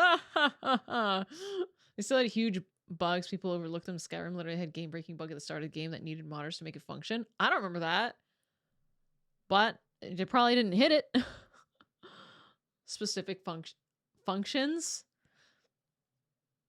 I wonder what they have in there that they don't feel confident about making on someone else's engine. source from that same article said, Bethesda is a big company that thinks it's a small company with a Oh, a lot of big companies have their own engines, like EA and the Frostbite engine. Oh, okay, see? I don't know. mentality of, well, this worked in the 90s, so we're just gonna keep doing it. I mean, yeah, after playing Starfield, that's definitely what it feels like. Boy, I'll tell you what, when I booted that sumbitch up, it was like seeing an X for the first time in 8 years. A poorly optimized X who struggles to have human-like facial expressions. Starfield isn't even just Skyrim again, but in space, which was always Todd's elevator pitch. No, it would be such an improvement if it was. But no, this is not a Bethesda game based on the definition the dumbass by the piano gave earlier. That signature Bethesda open world exploration and sense of scale and freedom and that feeling of, ooh, there's something interesting around every corner. Gone. But Jarbo, there's like 1,000 planets. How can it get any more open world than that? Yeah, and you want to know what you do on 99% of those 1,000 planets? This, you walk and walk and walk and sprint and jump and jetpack jump and get really good at watching your O2 sprint meter go up and down and up and down. There is no rover to drive. There is no ship to fly. You just walk and walk and walk until you get to the most copy-pasted structure that you have already seen a bunch of times. Starfield is the exploration equivalent of holding the Player 2 controller that isn't actually plugged in. It is the Oh my god. It's at least realistic. There's not much to do in most of them. But I don't want to land on a moon or a planet that's realistic and there's nothing there. I want fake alien to attack me or kiss me. The illusion of planetary exploration duct taped together by 1,000 loading screens and a strong desire to waste so much of your time. Wow. Let's talk about fast travel. Can you... What is happening? Say fast travel? Fast travel. Fast travel. Fast Can travel. you say loading screen? Yeah, loading screen. Yeah. Loading screen. Loading What's happening? screen before fast travel? After fast travel. Loading screen. Fast traveling to complete a quest. Fast traveling to start a quest. That's so silly. Loading screen. Peekaboo. Loading screen. Can you say fast travel? Wasting. Is this what the gameplay's like? Is a little cozy. Your time? No. Wasting my time? Yes. 2023? Bethesda released this in 2023. Oh no! Can you say leather jacket? In other Bethesda Leather jacket! games, you wanted to walk to your destinations because fast traveling meant you might miss out on some neat dungeon or cool, unique structure or wacky enemy along the way. Not only there was something every 3 minutes that was awesome, but usually literally every 20 seconds there was at least a little mob. But I feel like every 3 minutes you got to something major in these Is games. fast travel highly recommended whenever possible in Starfield, but it is straight up required. You cannot fly your ship from planet to planet or even on a single planet. You can enter your ship with a nice loading screen and then sit in your pilot's chair with a nice unskippable animation and then take off with another nice loading screen and then pick your destination from space and fast travel there with another loading screen and then click on the planet to land with another loading screen. Or if your destination is in space, do another unskippable animation to dock your ship followed by another immediate loading screen. But hopefully if you've already discovered the specific location you want to go to, you can just fast travel straight there. The second I realized I was avoiding my ship whenever possible, you know, the central core part of a space exploration game, it was over. The most heartbreaking part is that the ship builder is fucking amazing. It's like virtual Legos. It is by far the best new thing Bethesda did with this game. But where do you get to fly your ship that you just lovingly spent 3 hours making? In orbit! Yay! Oh my god! If you want to see your magnificent creation actually move around, then fast travel on up to space and float around fighting bad guys and running away from cops with the awful bounty system, which I will get to later. I will spend way too much time talking about that later. What's really weird is that between the different elements... So you couldn't fly it to another planet. You could take it into space, fly around in a circle like a fucking idiot, and then...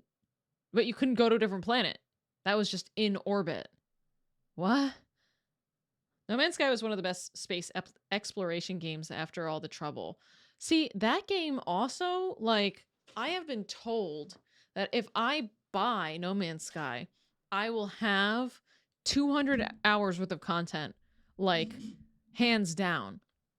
And that game, I remember the launch. I remember the clowning. Like, it got fucking annihilated. I had never seen, I don't think at that time I had ever seen a game with worse reception. It full on got like canceled. And I love to see the comeback. I don't know about this. There's so many game devs who will just be like, "Oh, well, we made our fucking money. I guess fuck me. I'm done." Since you can mine on planets and the different things you can prioritize within the shipbuilder, there's enough breadcrumbs here to assume that at one point Starfield was probably more of a survival type space game, meaning that landing on a planet maybe served more of a purpose than just sort of wandering around aimlessly. Maybe the temperature changes in extreme conditions actually mattered more than they currently do, which is like, not really at all. The shipbuilder even has options to upgrade the fuel tanks or a grav drive so that you can jump further into a system. But if you don't upgrade those things, that's fine too. You'll just have to fast travel to a closer system first and then fast travel to the one you actually want to go to. So upgrading that stuff in your ship just saves you from seeing 2 loading screens, and now you only see 1. Oh boy. Oh boy. How is this game real? Starfield has 1,000 planets, and I wish it had like 5. Yeah, not every planet in real life space would have a bunch of cool stuff on it either. Yeah, duh. But that's not my point. My point is that this is not really a good illusion of anything other than the unfortunate passage of time. No Man's Sky can also have some boring-ass procedurally generated planets. But you know what? At least you can actually fly to them. Playing Starfield was like watching... Ooh. I mean, there's so many. You know, another game where you can actually fly to planets is Outer Wilds. Like, I can't imagine it's that difficult. Isn't Outer Wilds like a tiny little indie game? How difficult can it be? A magician pull a rabbit out of a hat, but every time he's about to do it, he's like, no, you gotta close your eyes while I do it though. But what about performance? I'm not a Best Buy Geek Squad looking ass. Don't say I am. Starfield may have been made with the shiny new creation engine too, but you ain't fooling anyone with that too, Todd. You may have slapped a spoiler on it, but it's still a fucking Geo Metro. I'm still editing an INI file just to change the FOV or turn off mouse acceleration to make aiming feel better. I'm still clicking on doors and seeing that all too familiar fade out loading screen all the time. Why did you not optimize this game for PC? We did. It's running great. It is a next-gen PC game. We really do push the technology, so you may need to upgrade your PC for this game, but it's got a lot of great stuff going on in it. We did optimize it. Upgrade your PC, dumbass. And the fans are responding awesome. All right, Todd. Get a new PC. What? Everyone loves it. Upgraded by PC. But I still can't turn on HDR or even mess with the brightness settings, even though the Xbox version already has HDR. And to get a decent frame rate, I have to use upscaling, but I have an NVIDIA card and you only have FSR supported with no DLSS. Oh, someone already modded DLSS into the game within like a couple days. Oh, programmers are making comprehensive breakdowns on Reddit detailing just how poorly optimized the game is. Nah, if Todd said it's optimized, then it's probably optimized. I believe him. I will follow my notable brother into the pearly gates of Sovngarde and finally graze my hand upon that holy leather. Breaking news as of November 15th. Oh, sorry.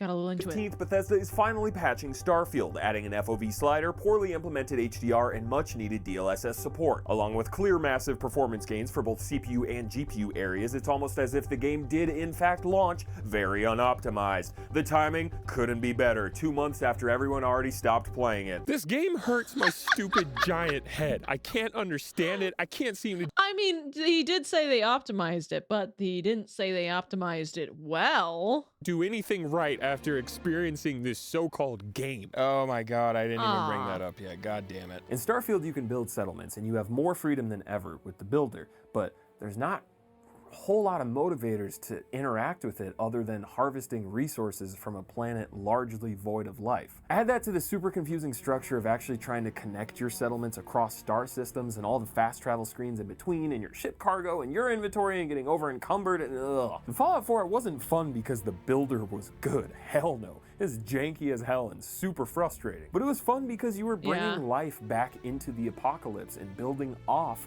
of really cool existing unique structures so that the and people would just show up. Dumbass settlers could take back the land. But all of that was powered by the initial core desire of actually wanting to go out and explore and shoot stuff. Oh yeah, that's right. You shoot guns in this game.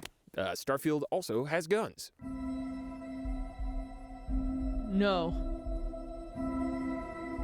No, Dead Man Tell All Tales. Starfield has perks just like Fallout 4, and one of those perks is called Rapid Reload, and it does exactly what you think it would do. It makes your reloads faster. At least that's what it should do. I'm a gamer. I like going fast. Throw it on. Holy crap, YouTube, are we good?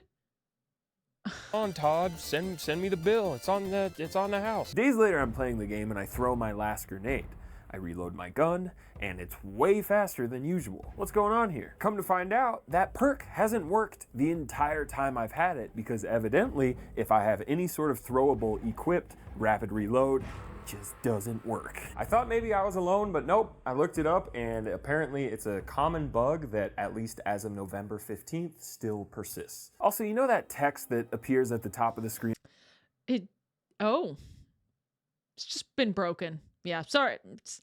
You just can't hold anything. Just only ever use your gun. In Bethesda games, when you're doing stealth that says hidden, not only does this 2023 game use the same bare-bones stealth mechanics that are like 20 years old at this point, seeing that text up top, that's a perk now. And you can spend another whole ass perk point, and I quote, to upgrade the stealth meter, which just shows you if you're being close to being detected, which is basically exactly what the eye reticle thing already did in Skyrim. Well, this is way I didn't even have to pay any points in Skyrim. better. And it looked better in Skyrim. We're spending the point, trust me. The gunplay in Starfield is an improvement over Fallout 4, but that's like saying a bicycle is an improvement over a Razor scooter. It's still not an AK-47. The guns generally work a bit better with less delay. You're a bit more agile. You have a jetpack, which sometimes that can be fun. But as a shooter, in 2023, this game is still getting lapped by games from 2012. Hell, games from 2007.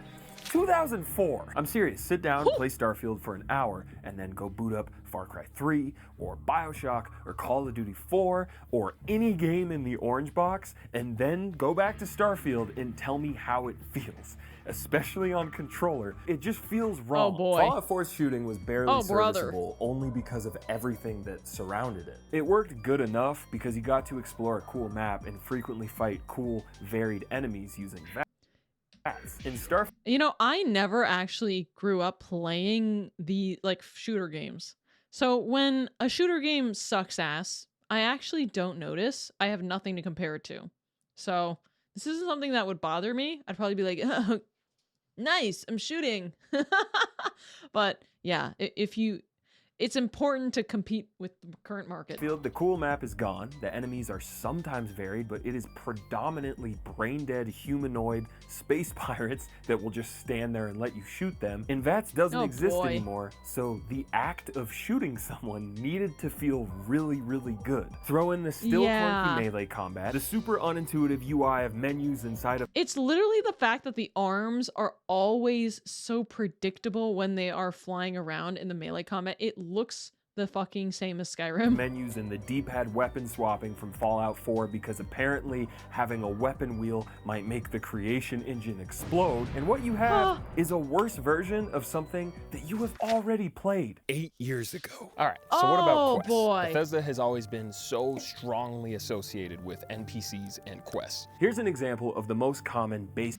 Yeah, I want to. You tell a story. It's a role-playing game. You meet people. You get memorable moments. You have moral decisions to make, right? Basic ass type of quest in Skyrim. Hey, can you go to this dungeon and kill a bad guy? All right, sounds good. You know what? I'm even just gonna walk over there because it's not that far. Whoa, what's this? A dragon in this economy? Well, I mean, I'm here. I may as well ladder stall tomahawk the dragon real quick. All right, that's done. What was I do? Oh, right. The dungeon. Oh, well, hold on a second. What's this cave right here? Oh, yeah. I mean, I'm here. 20 minutes later. All right, that was a pretty cool cave, and I feel like I got some cool shit out of that. What was I doing? Dungeon. All right, let me just stealth archer these freaks real quick. Get some loot. Okay. I'm done. That was a pretty enjoyable, fun hour of gameplay I just got to experience. Here's an example of the most common basic-ass type of quest in Starfield. Hey, we lost our scientist friends. Can you go find him? It looks pretty good. It looks decent. You know, it doesn't look bad. It looks better than Skyrim. I don't know where he is because we don't have any walk. Oh, the faces though. The face animations do look like Skyrim. The face animations have that rubbery texture. Talkies or email or texting or cell phones in this planet, in this world. Yeah, sure, I guess. All right. Damn. He's kind of out there. Whatever. I'm sure some cool stuff will happen along the way. 5 minutes later. Man, I sure am getting pretty good at sprinting and jetpacking, and you know, I bet the cave will have like a cool monster in it or something once I get there. Oh, it's literally just you. Now I have to take you back with me? Well, okay, apparently I can just fast travel back, but I don't take you with me. So I just went to tell you that your friends are looking for you, and now you're finding your own way back and going back. So why the hell did I even need to come find you in the first place? What the hell? Oh my god. There's just nothing to do in between quests. You actually have to set out to do something, you complete it, but you never get sidetracked. They never even attempt to hold your interest. Hell even is this game, dude? I shit you not. Oh my god. Quest pops up all the time. And even if it is an Operation Go Rescue Baby Scientist, it is something similarly I love how much mindless and uninspired. Give me 1 second a lot of quests. I need to go. Okay. Equip Cat. I picked her up, I put her in my bedroom with water, and she's going to sit there because she, I can't have her in here all the time. Basically that's the cat where no amount of, attention is enough. So that's the biggest room in my house with a door. And she's going to be happy because we're just going to finish up this video here. Starfield just play out as a game of fast travel telephone. Oops. I'm going to go back. Go Rescue Baby Scientist. It is something similarly mindless and uninspired. A lot of quests in Starfield just play out as a game of fast travel telephone, where you talk to one person and they're like, hey, go tell this person in another galaxy that I said this. And you're like, okay. And you go through several fast travel loading screens and land at a place and go through another loading screen and then walk through a city and get to another place to talk to them. And then you finally talk to So it's just talking. There's like no action here. Also, she's gonna pee on your bed. There's like a good chance that if she gets mad, she'll just pee on my bed. And then I would just have a pissed in bed. Like there's nothing I can do. The person and they're like, well, tell them that I said this. And so you do all of that again and you go through all the fast travel loading screens and the loading screens and the entering building loading screens and you're like, all right, well, they said this, and it's like, is this what we're doing now? Like, if I'm like 8 years old and you told me, like, take all the graphics and stuff away that like, hey, this is what video games are gonna be like, I'd be like, what the fuck? In this game, Like, it's like we upgraded graphics and we lost our common sense. Like, we forgot what makes a game fun. Is not a super in-depth choice, complex, branching, narrative, rich dialogue CRPG. Like, I don't expect that from Bethesda, and that's fine, I never have. But if you're not that, and you're also not successfully doing the thing that largely defines your games, aka satisfying and rewarding open world exploration, then what the hell even are you? Like, I don't know what genre I would even call this game. Oh no. Identity crisis. That's the genre. Hold up, we're gonna collect on a bounty. Oh man, we're gonna talk about the bounty in a bit. Oh, That's bounties? Really funny timing. All right, well. We, and by we I mean Bethesda, lost the knowledge. It's like you've already done it. You already did it. Sorry, gaming. Before the game came out, Phil Spencer, Xbox guy, said something along the lines of, I don't remember exactly, but it was like, I played it so many hours, whatever. I'm going full space pirate. And I got excited when I heard this because I love game systems that let you fuck around and find out. I'm sure some of you remember how I obsessed over the wanted bounty system in Red Dead 2 because I just love pushing things and trying to understand how they mechanically work. Bounty system. Oh, oh my goodness. My headset's died. Let me figure this one out. That doesn't happen very often. Let me go get a spare headset. What can I do here? I got one.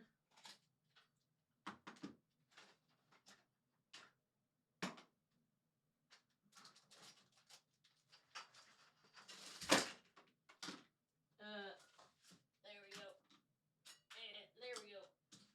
All right. That like never happens. So no head. Head set. Yeah. Let me see, because does this have pass through or no? Let's see. Will that work?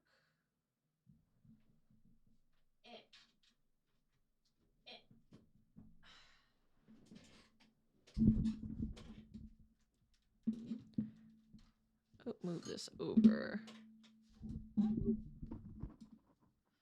Why am I so far over? Okay. And Quizno, thank you so much for the gift subs. I have to change the desktop audio. Thank you so much. Thank you. You spoil me. Quizno, you've been so... I appreciate you so much. Thank you for being... Thank you for nice to me. You also cleared out my throne, and I just I'm just a happy bean. I am so excited. I'm so excited for those thrown items. Actually, the HDMI came today, and I unboxed it, and I looked at it, I was like, oh, I still haven't tested it, though. I'm very excited. Okay. 3, 2, 1, go. Oh, wait.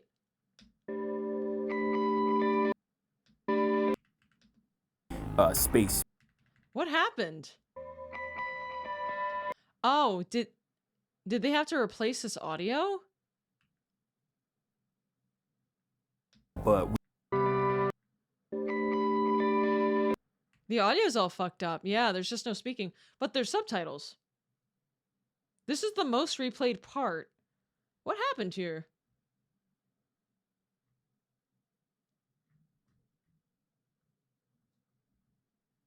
The most replayed part has its audio removed, so let me mute this and read it. Some of you remember how obsessed I was over the bounty system in Red Dead 2 because I just love pushing things and trying to understand how they mechanically...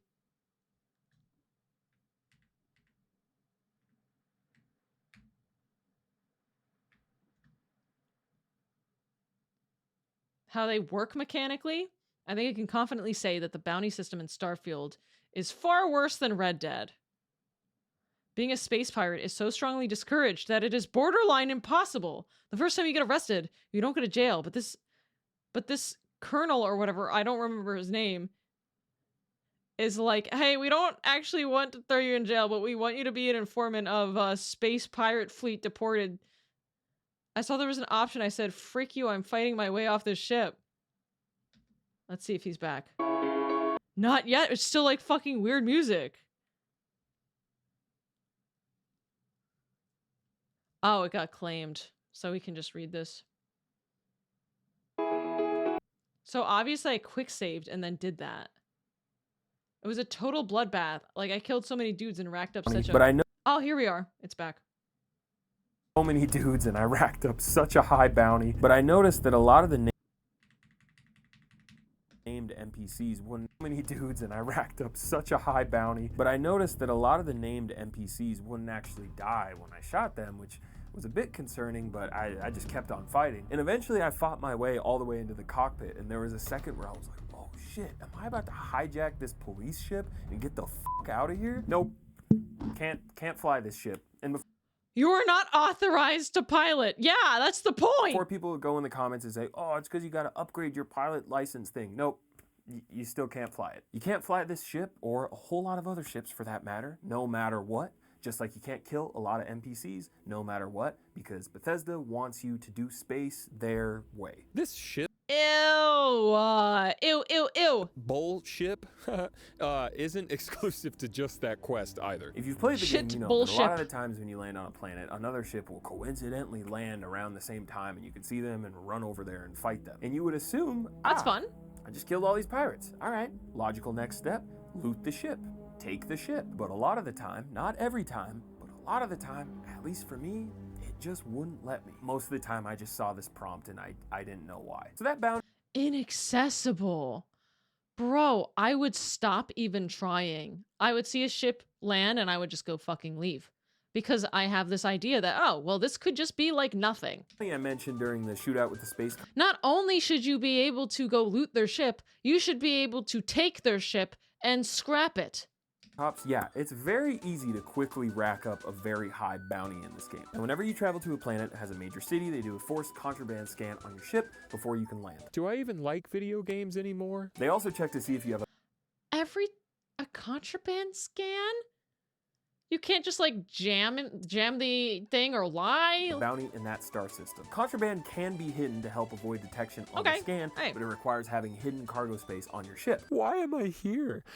Why am I doing any of this? I don't mind the idea of needing hidden cargo. Like, that sounds like it could be fun. Normal items that you can pickpocket or steal aren't marked as contraband, but they are marked as stolen items, and they have this little red icon, but contraband items always have this orange icon because it means they're extra illegal. Help me. So let's start here. Say you want to be a grimy little space thief, so you're constantly pickpocketing and stealing stuff wherever you go. In typical Bethesda fashion, a lot of the time, if you're sneaking and stealing, you won't get caught stealing. Hope you spent the perk point on the stealth thing, but oops, sometimes you just do get detected, even if no one is around to witness you murder that person except that person, or no one is around to witness you steal that cup except that cup. Suddenly, everyone in the galaxy knows that it was specifically you that stole that cup, even though apparently cell phones or email or fax machines or texting don't exist based on the context of most of our fucking quest objectives.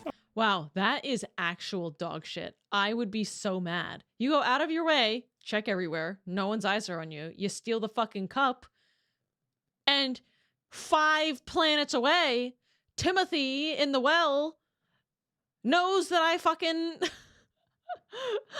took that cup.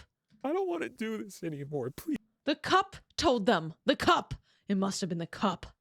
Please let me fucking Timothy go. So now you have a bounty in that star system, and then you're like, well, if I already have the bounty, then I guess I'll just keep doing it. And if anyone gets in my way, I'll shoot him because I'm a freak. That's my identity now. I'm a freak. I wasn't born this way, but I was molded by Todd and his leather. So you're traveling around.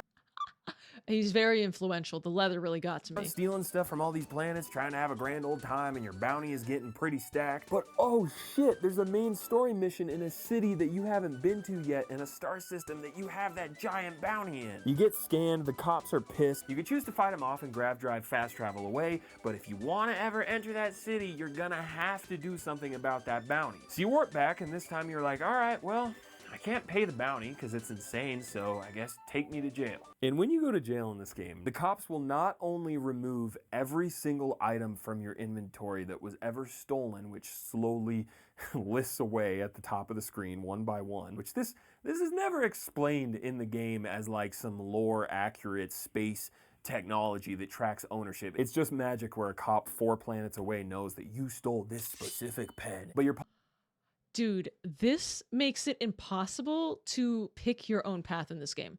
You are forced to be a little shitty law-abiding citizen. And I see what he means. Space pirate is just impossible. That's what I am. I'm a space pirate. That's my character. This sucks. There's a game where I could be a space pirate, but then I'm watching a video and I figure out in the same video that I find out that space pirates exist in this game, I found out you can't even fucking do it! Punishment for jail time is an XP debt. It will never lower your current level, but it will erase any current XP progress that you've made towards leveling up. So stupid. And potentially even put you into the negative.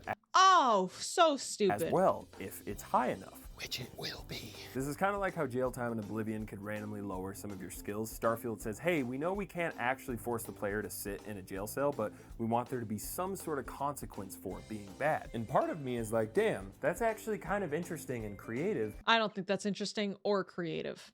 Except leveling up takes a long ass time in this game. For example. Yes, you want the punishment of having been caught. You took all the items out of my inventory. To level from level 10 to level 11, it's around 900 XP, and it only gets exponentially more grindy the higher you get. So if you have a high bounty, which is not hard to get, you will be in this much debt. That's more, you're basically level 30.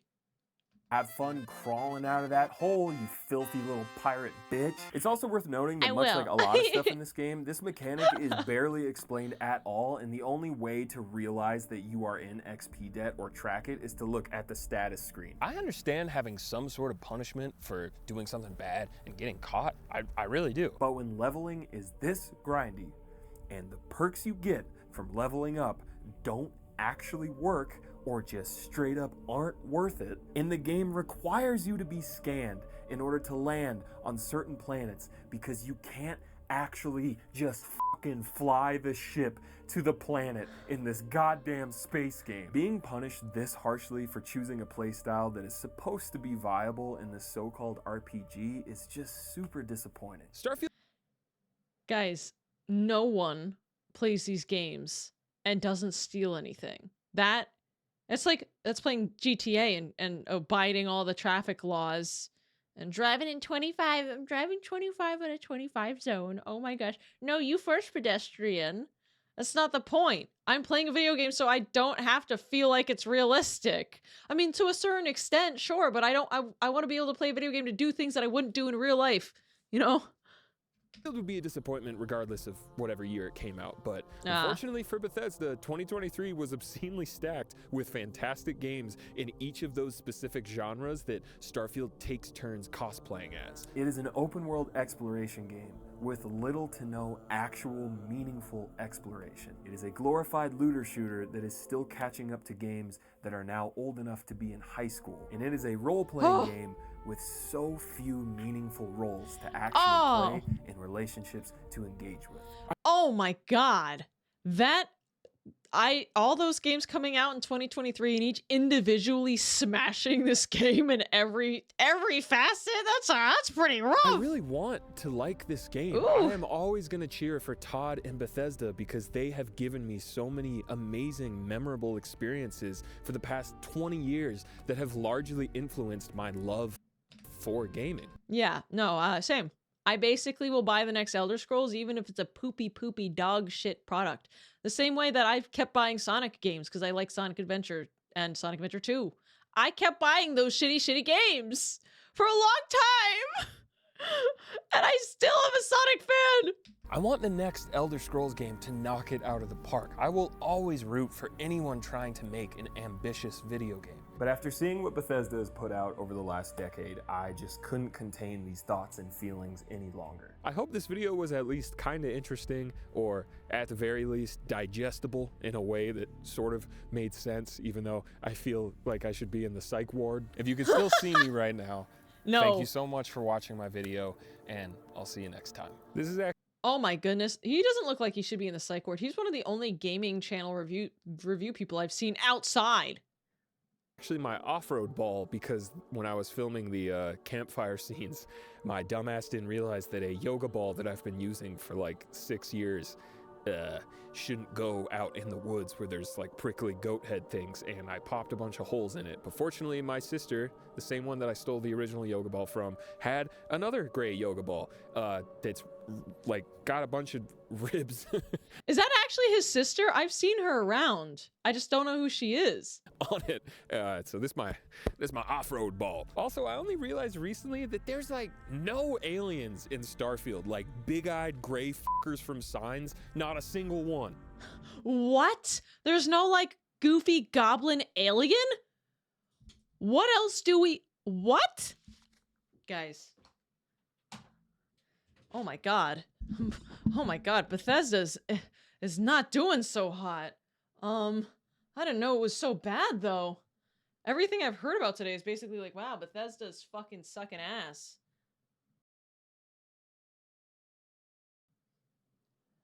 Damn. What if space was super realistic? So realistic. What if space was just the most realistic thing you've ever seen?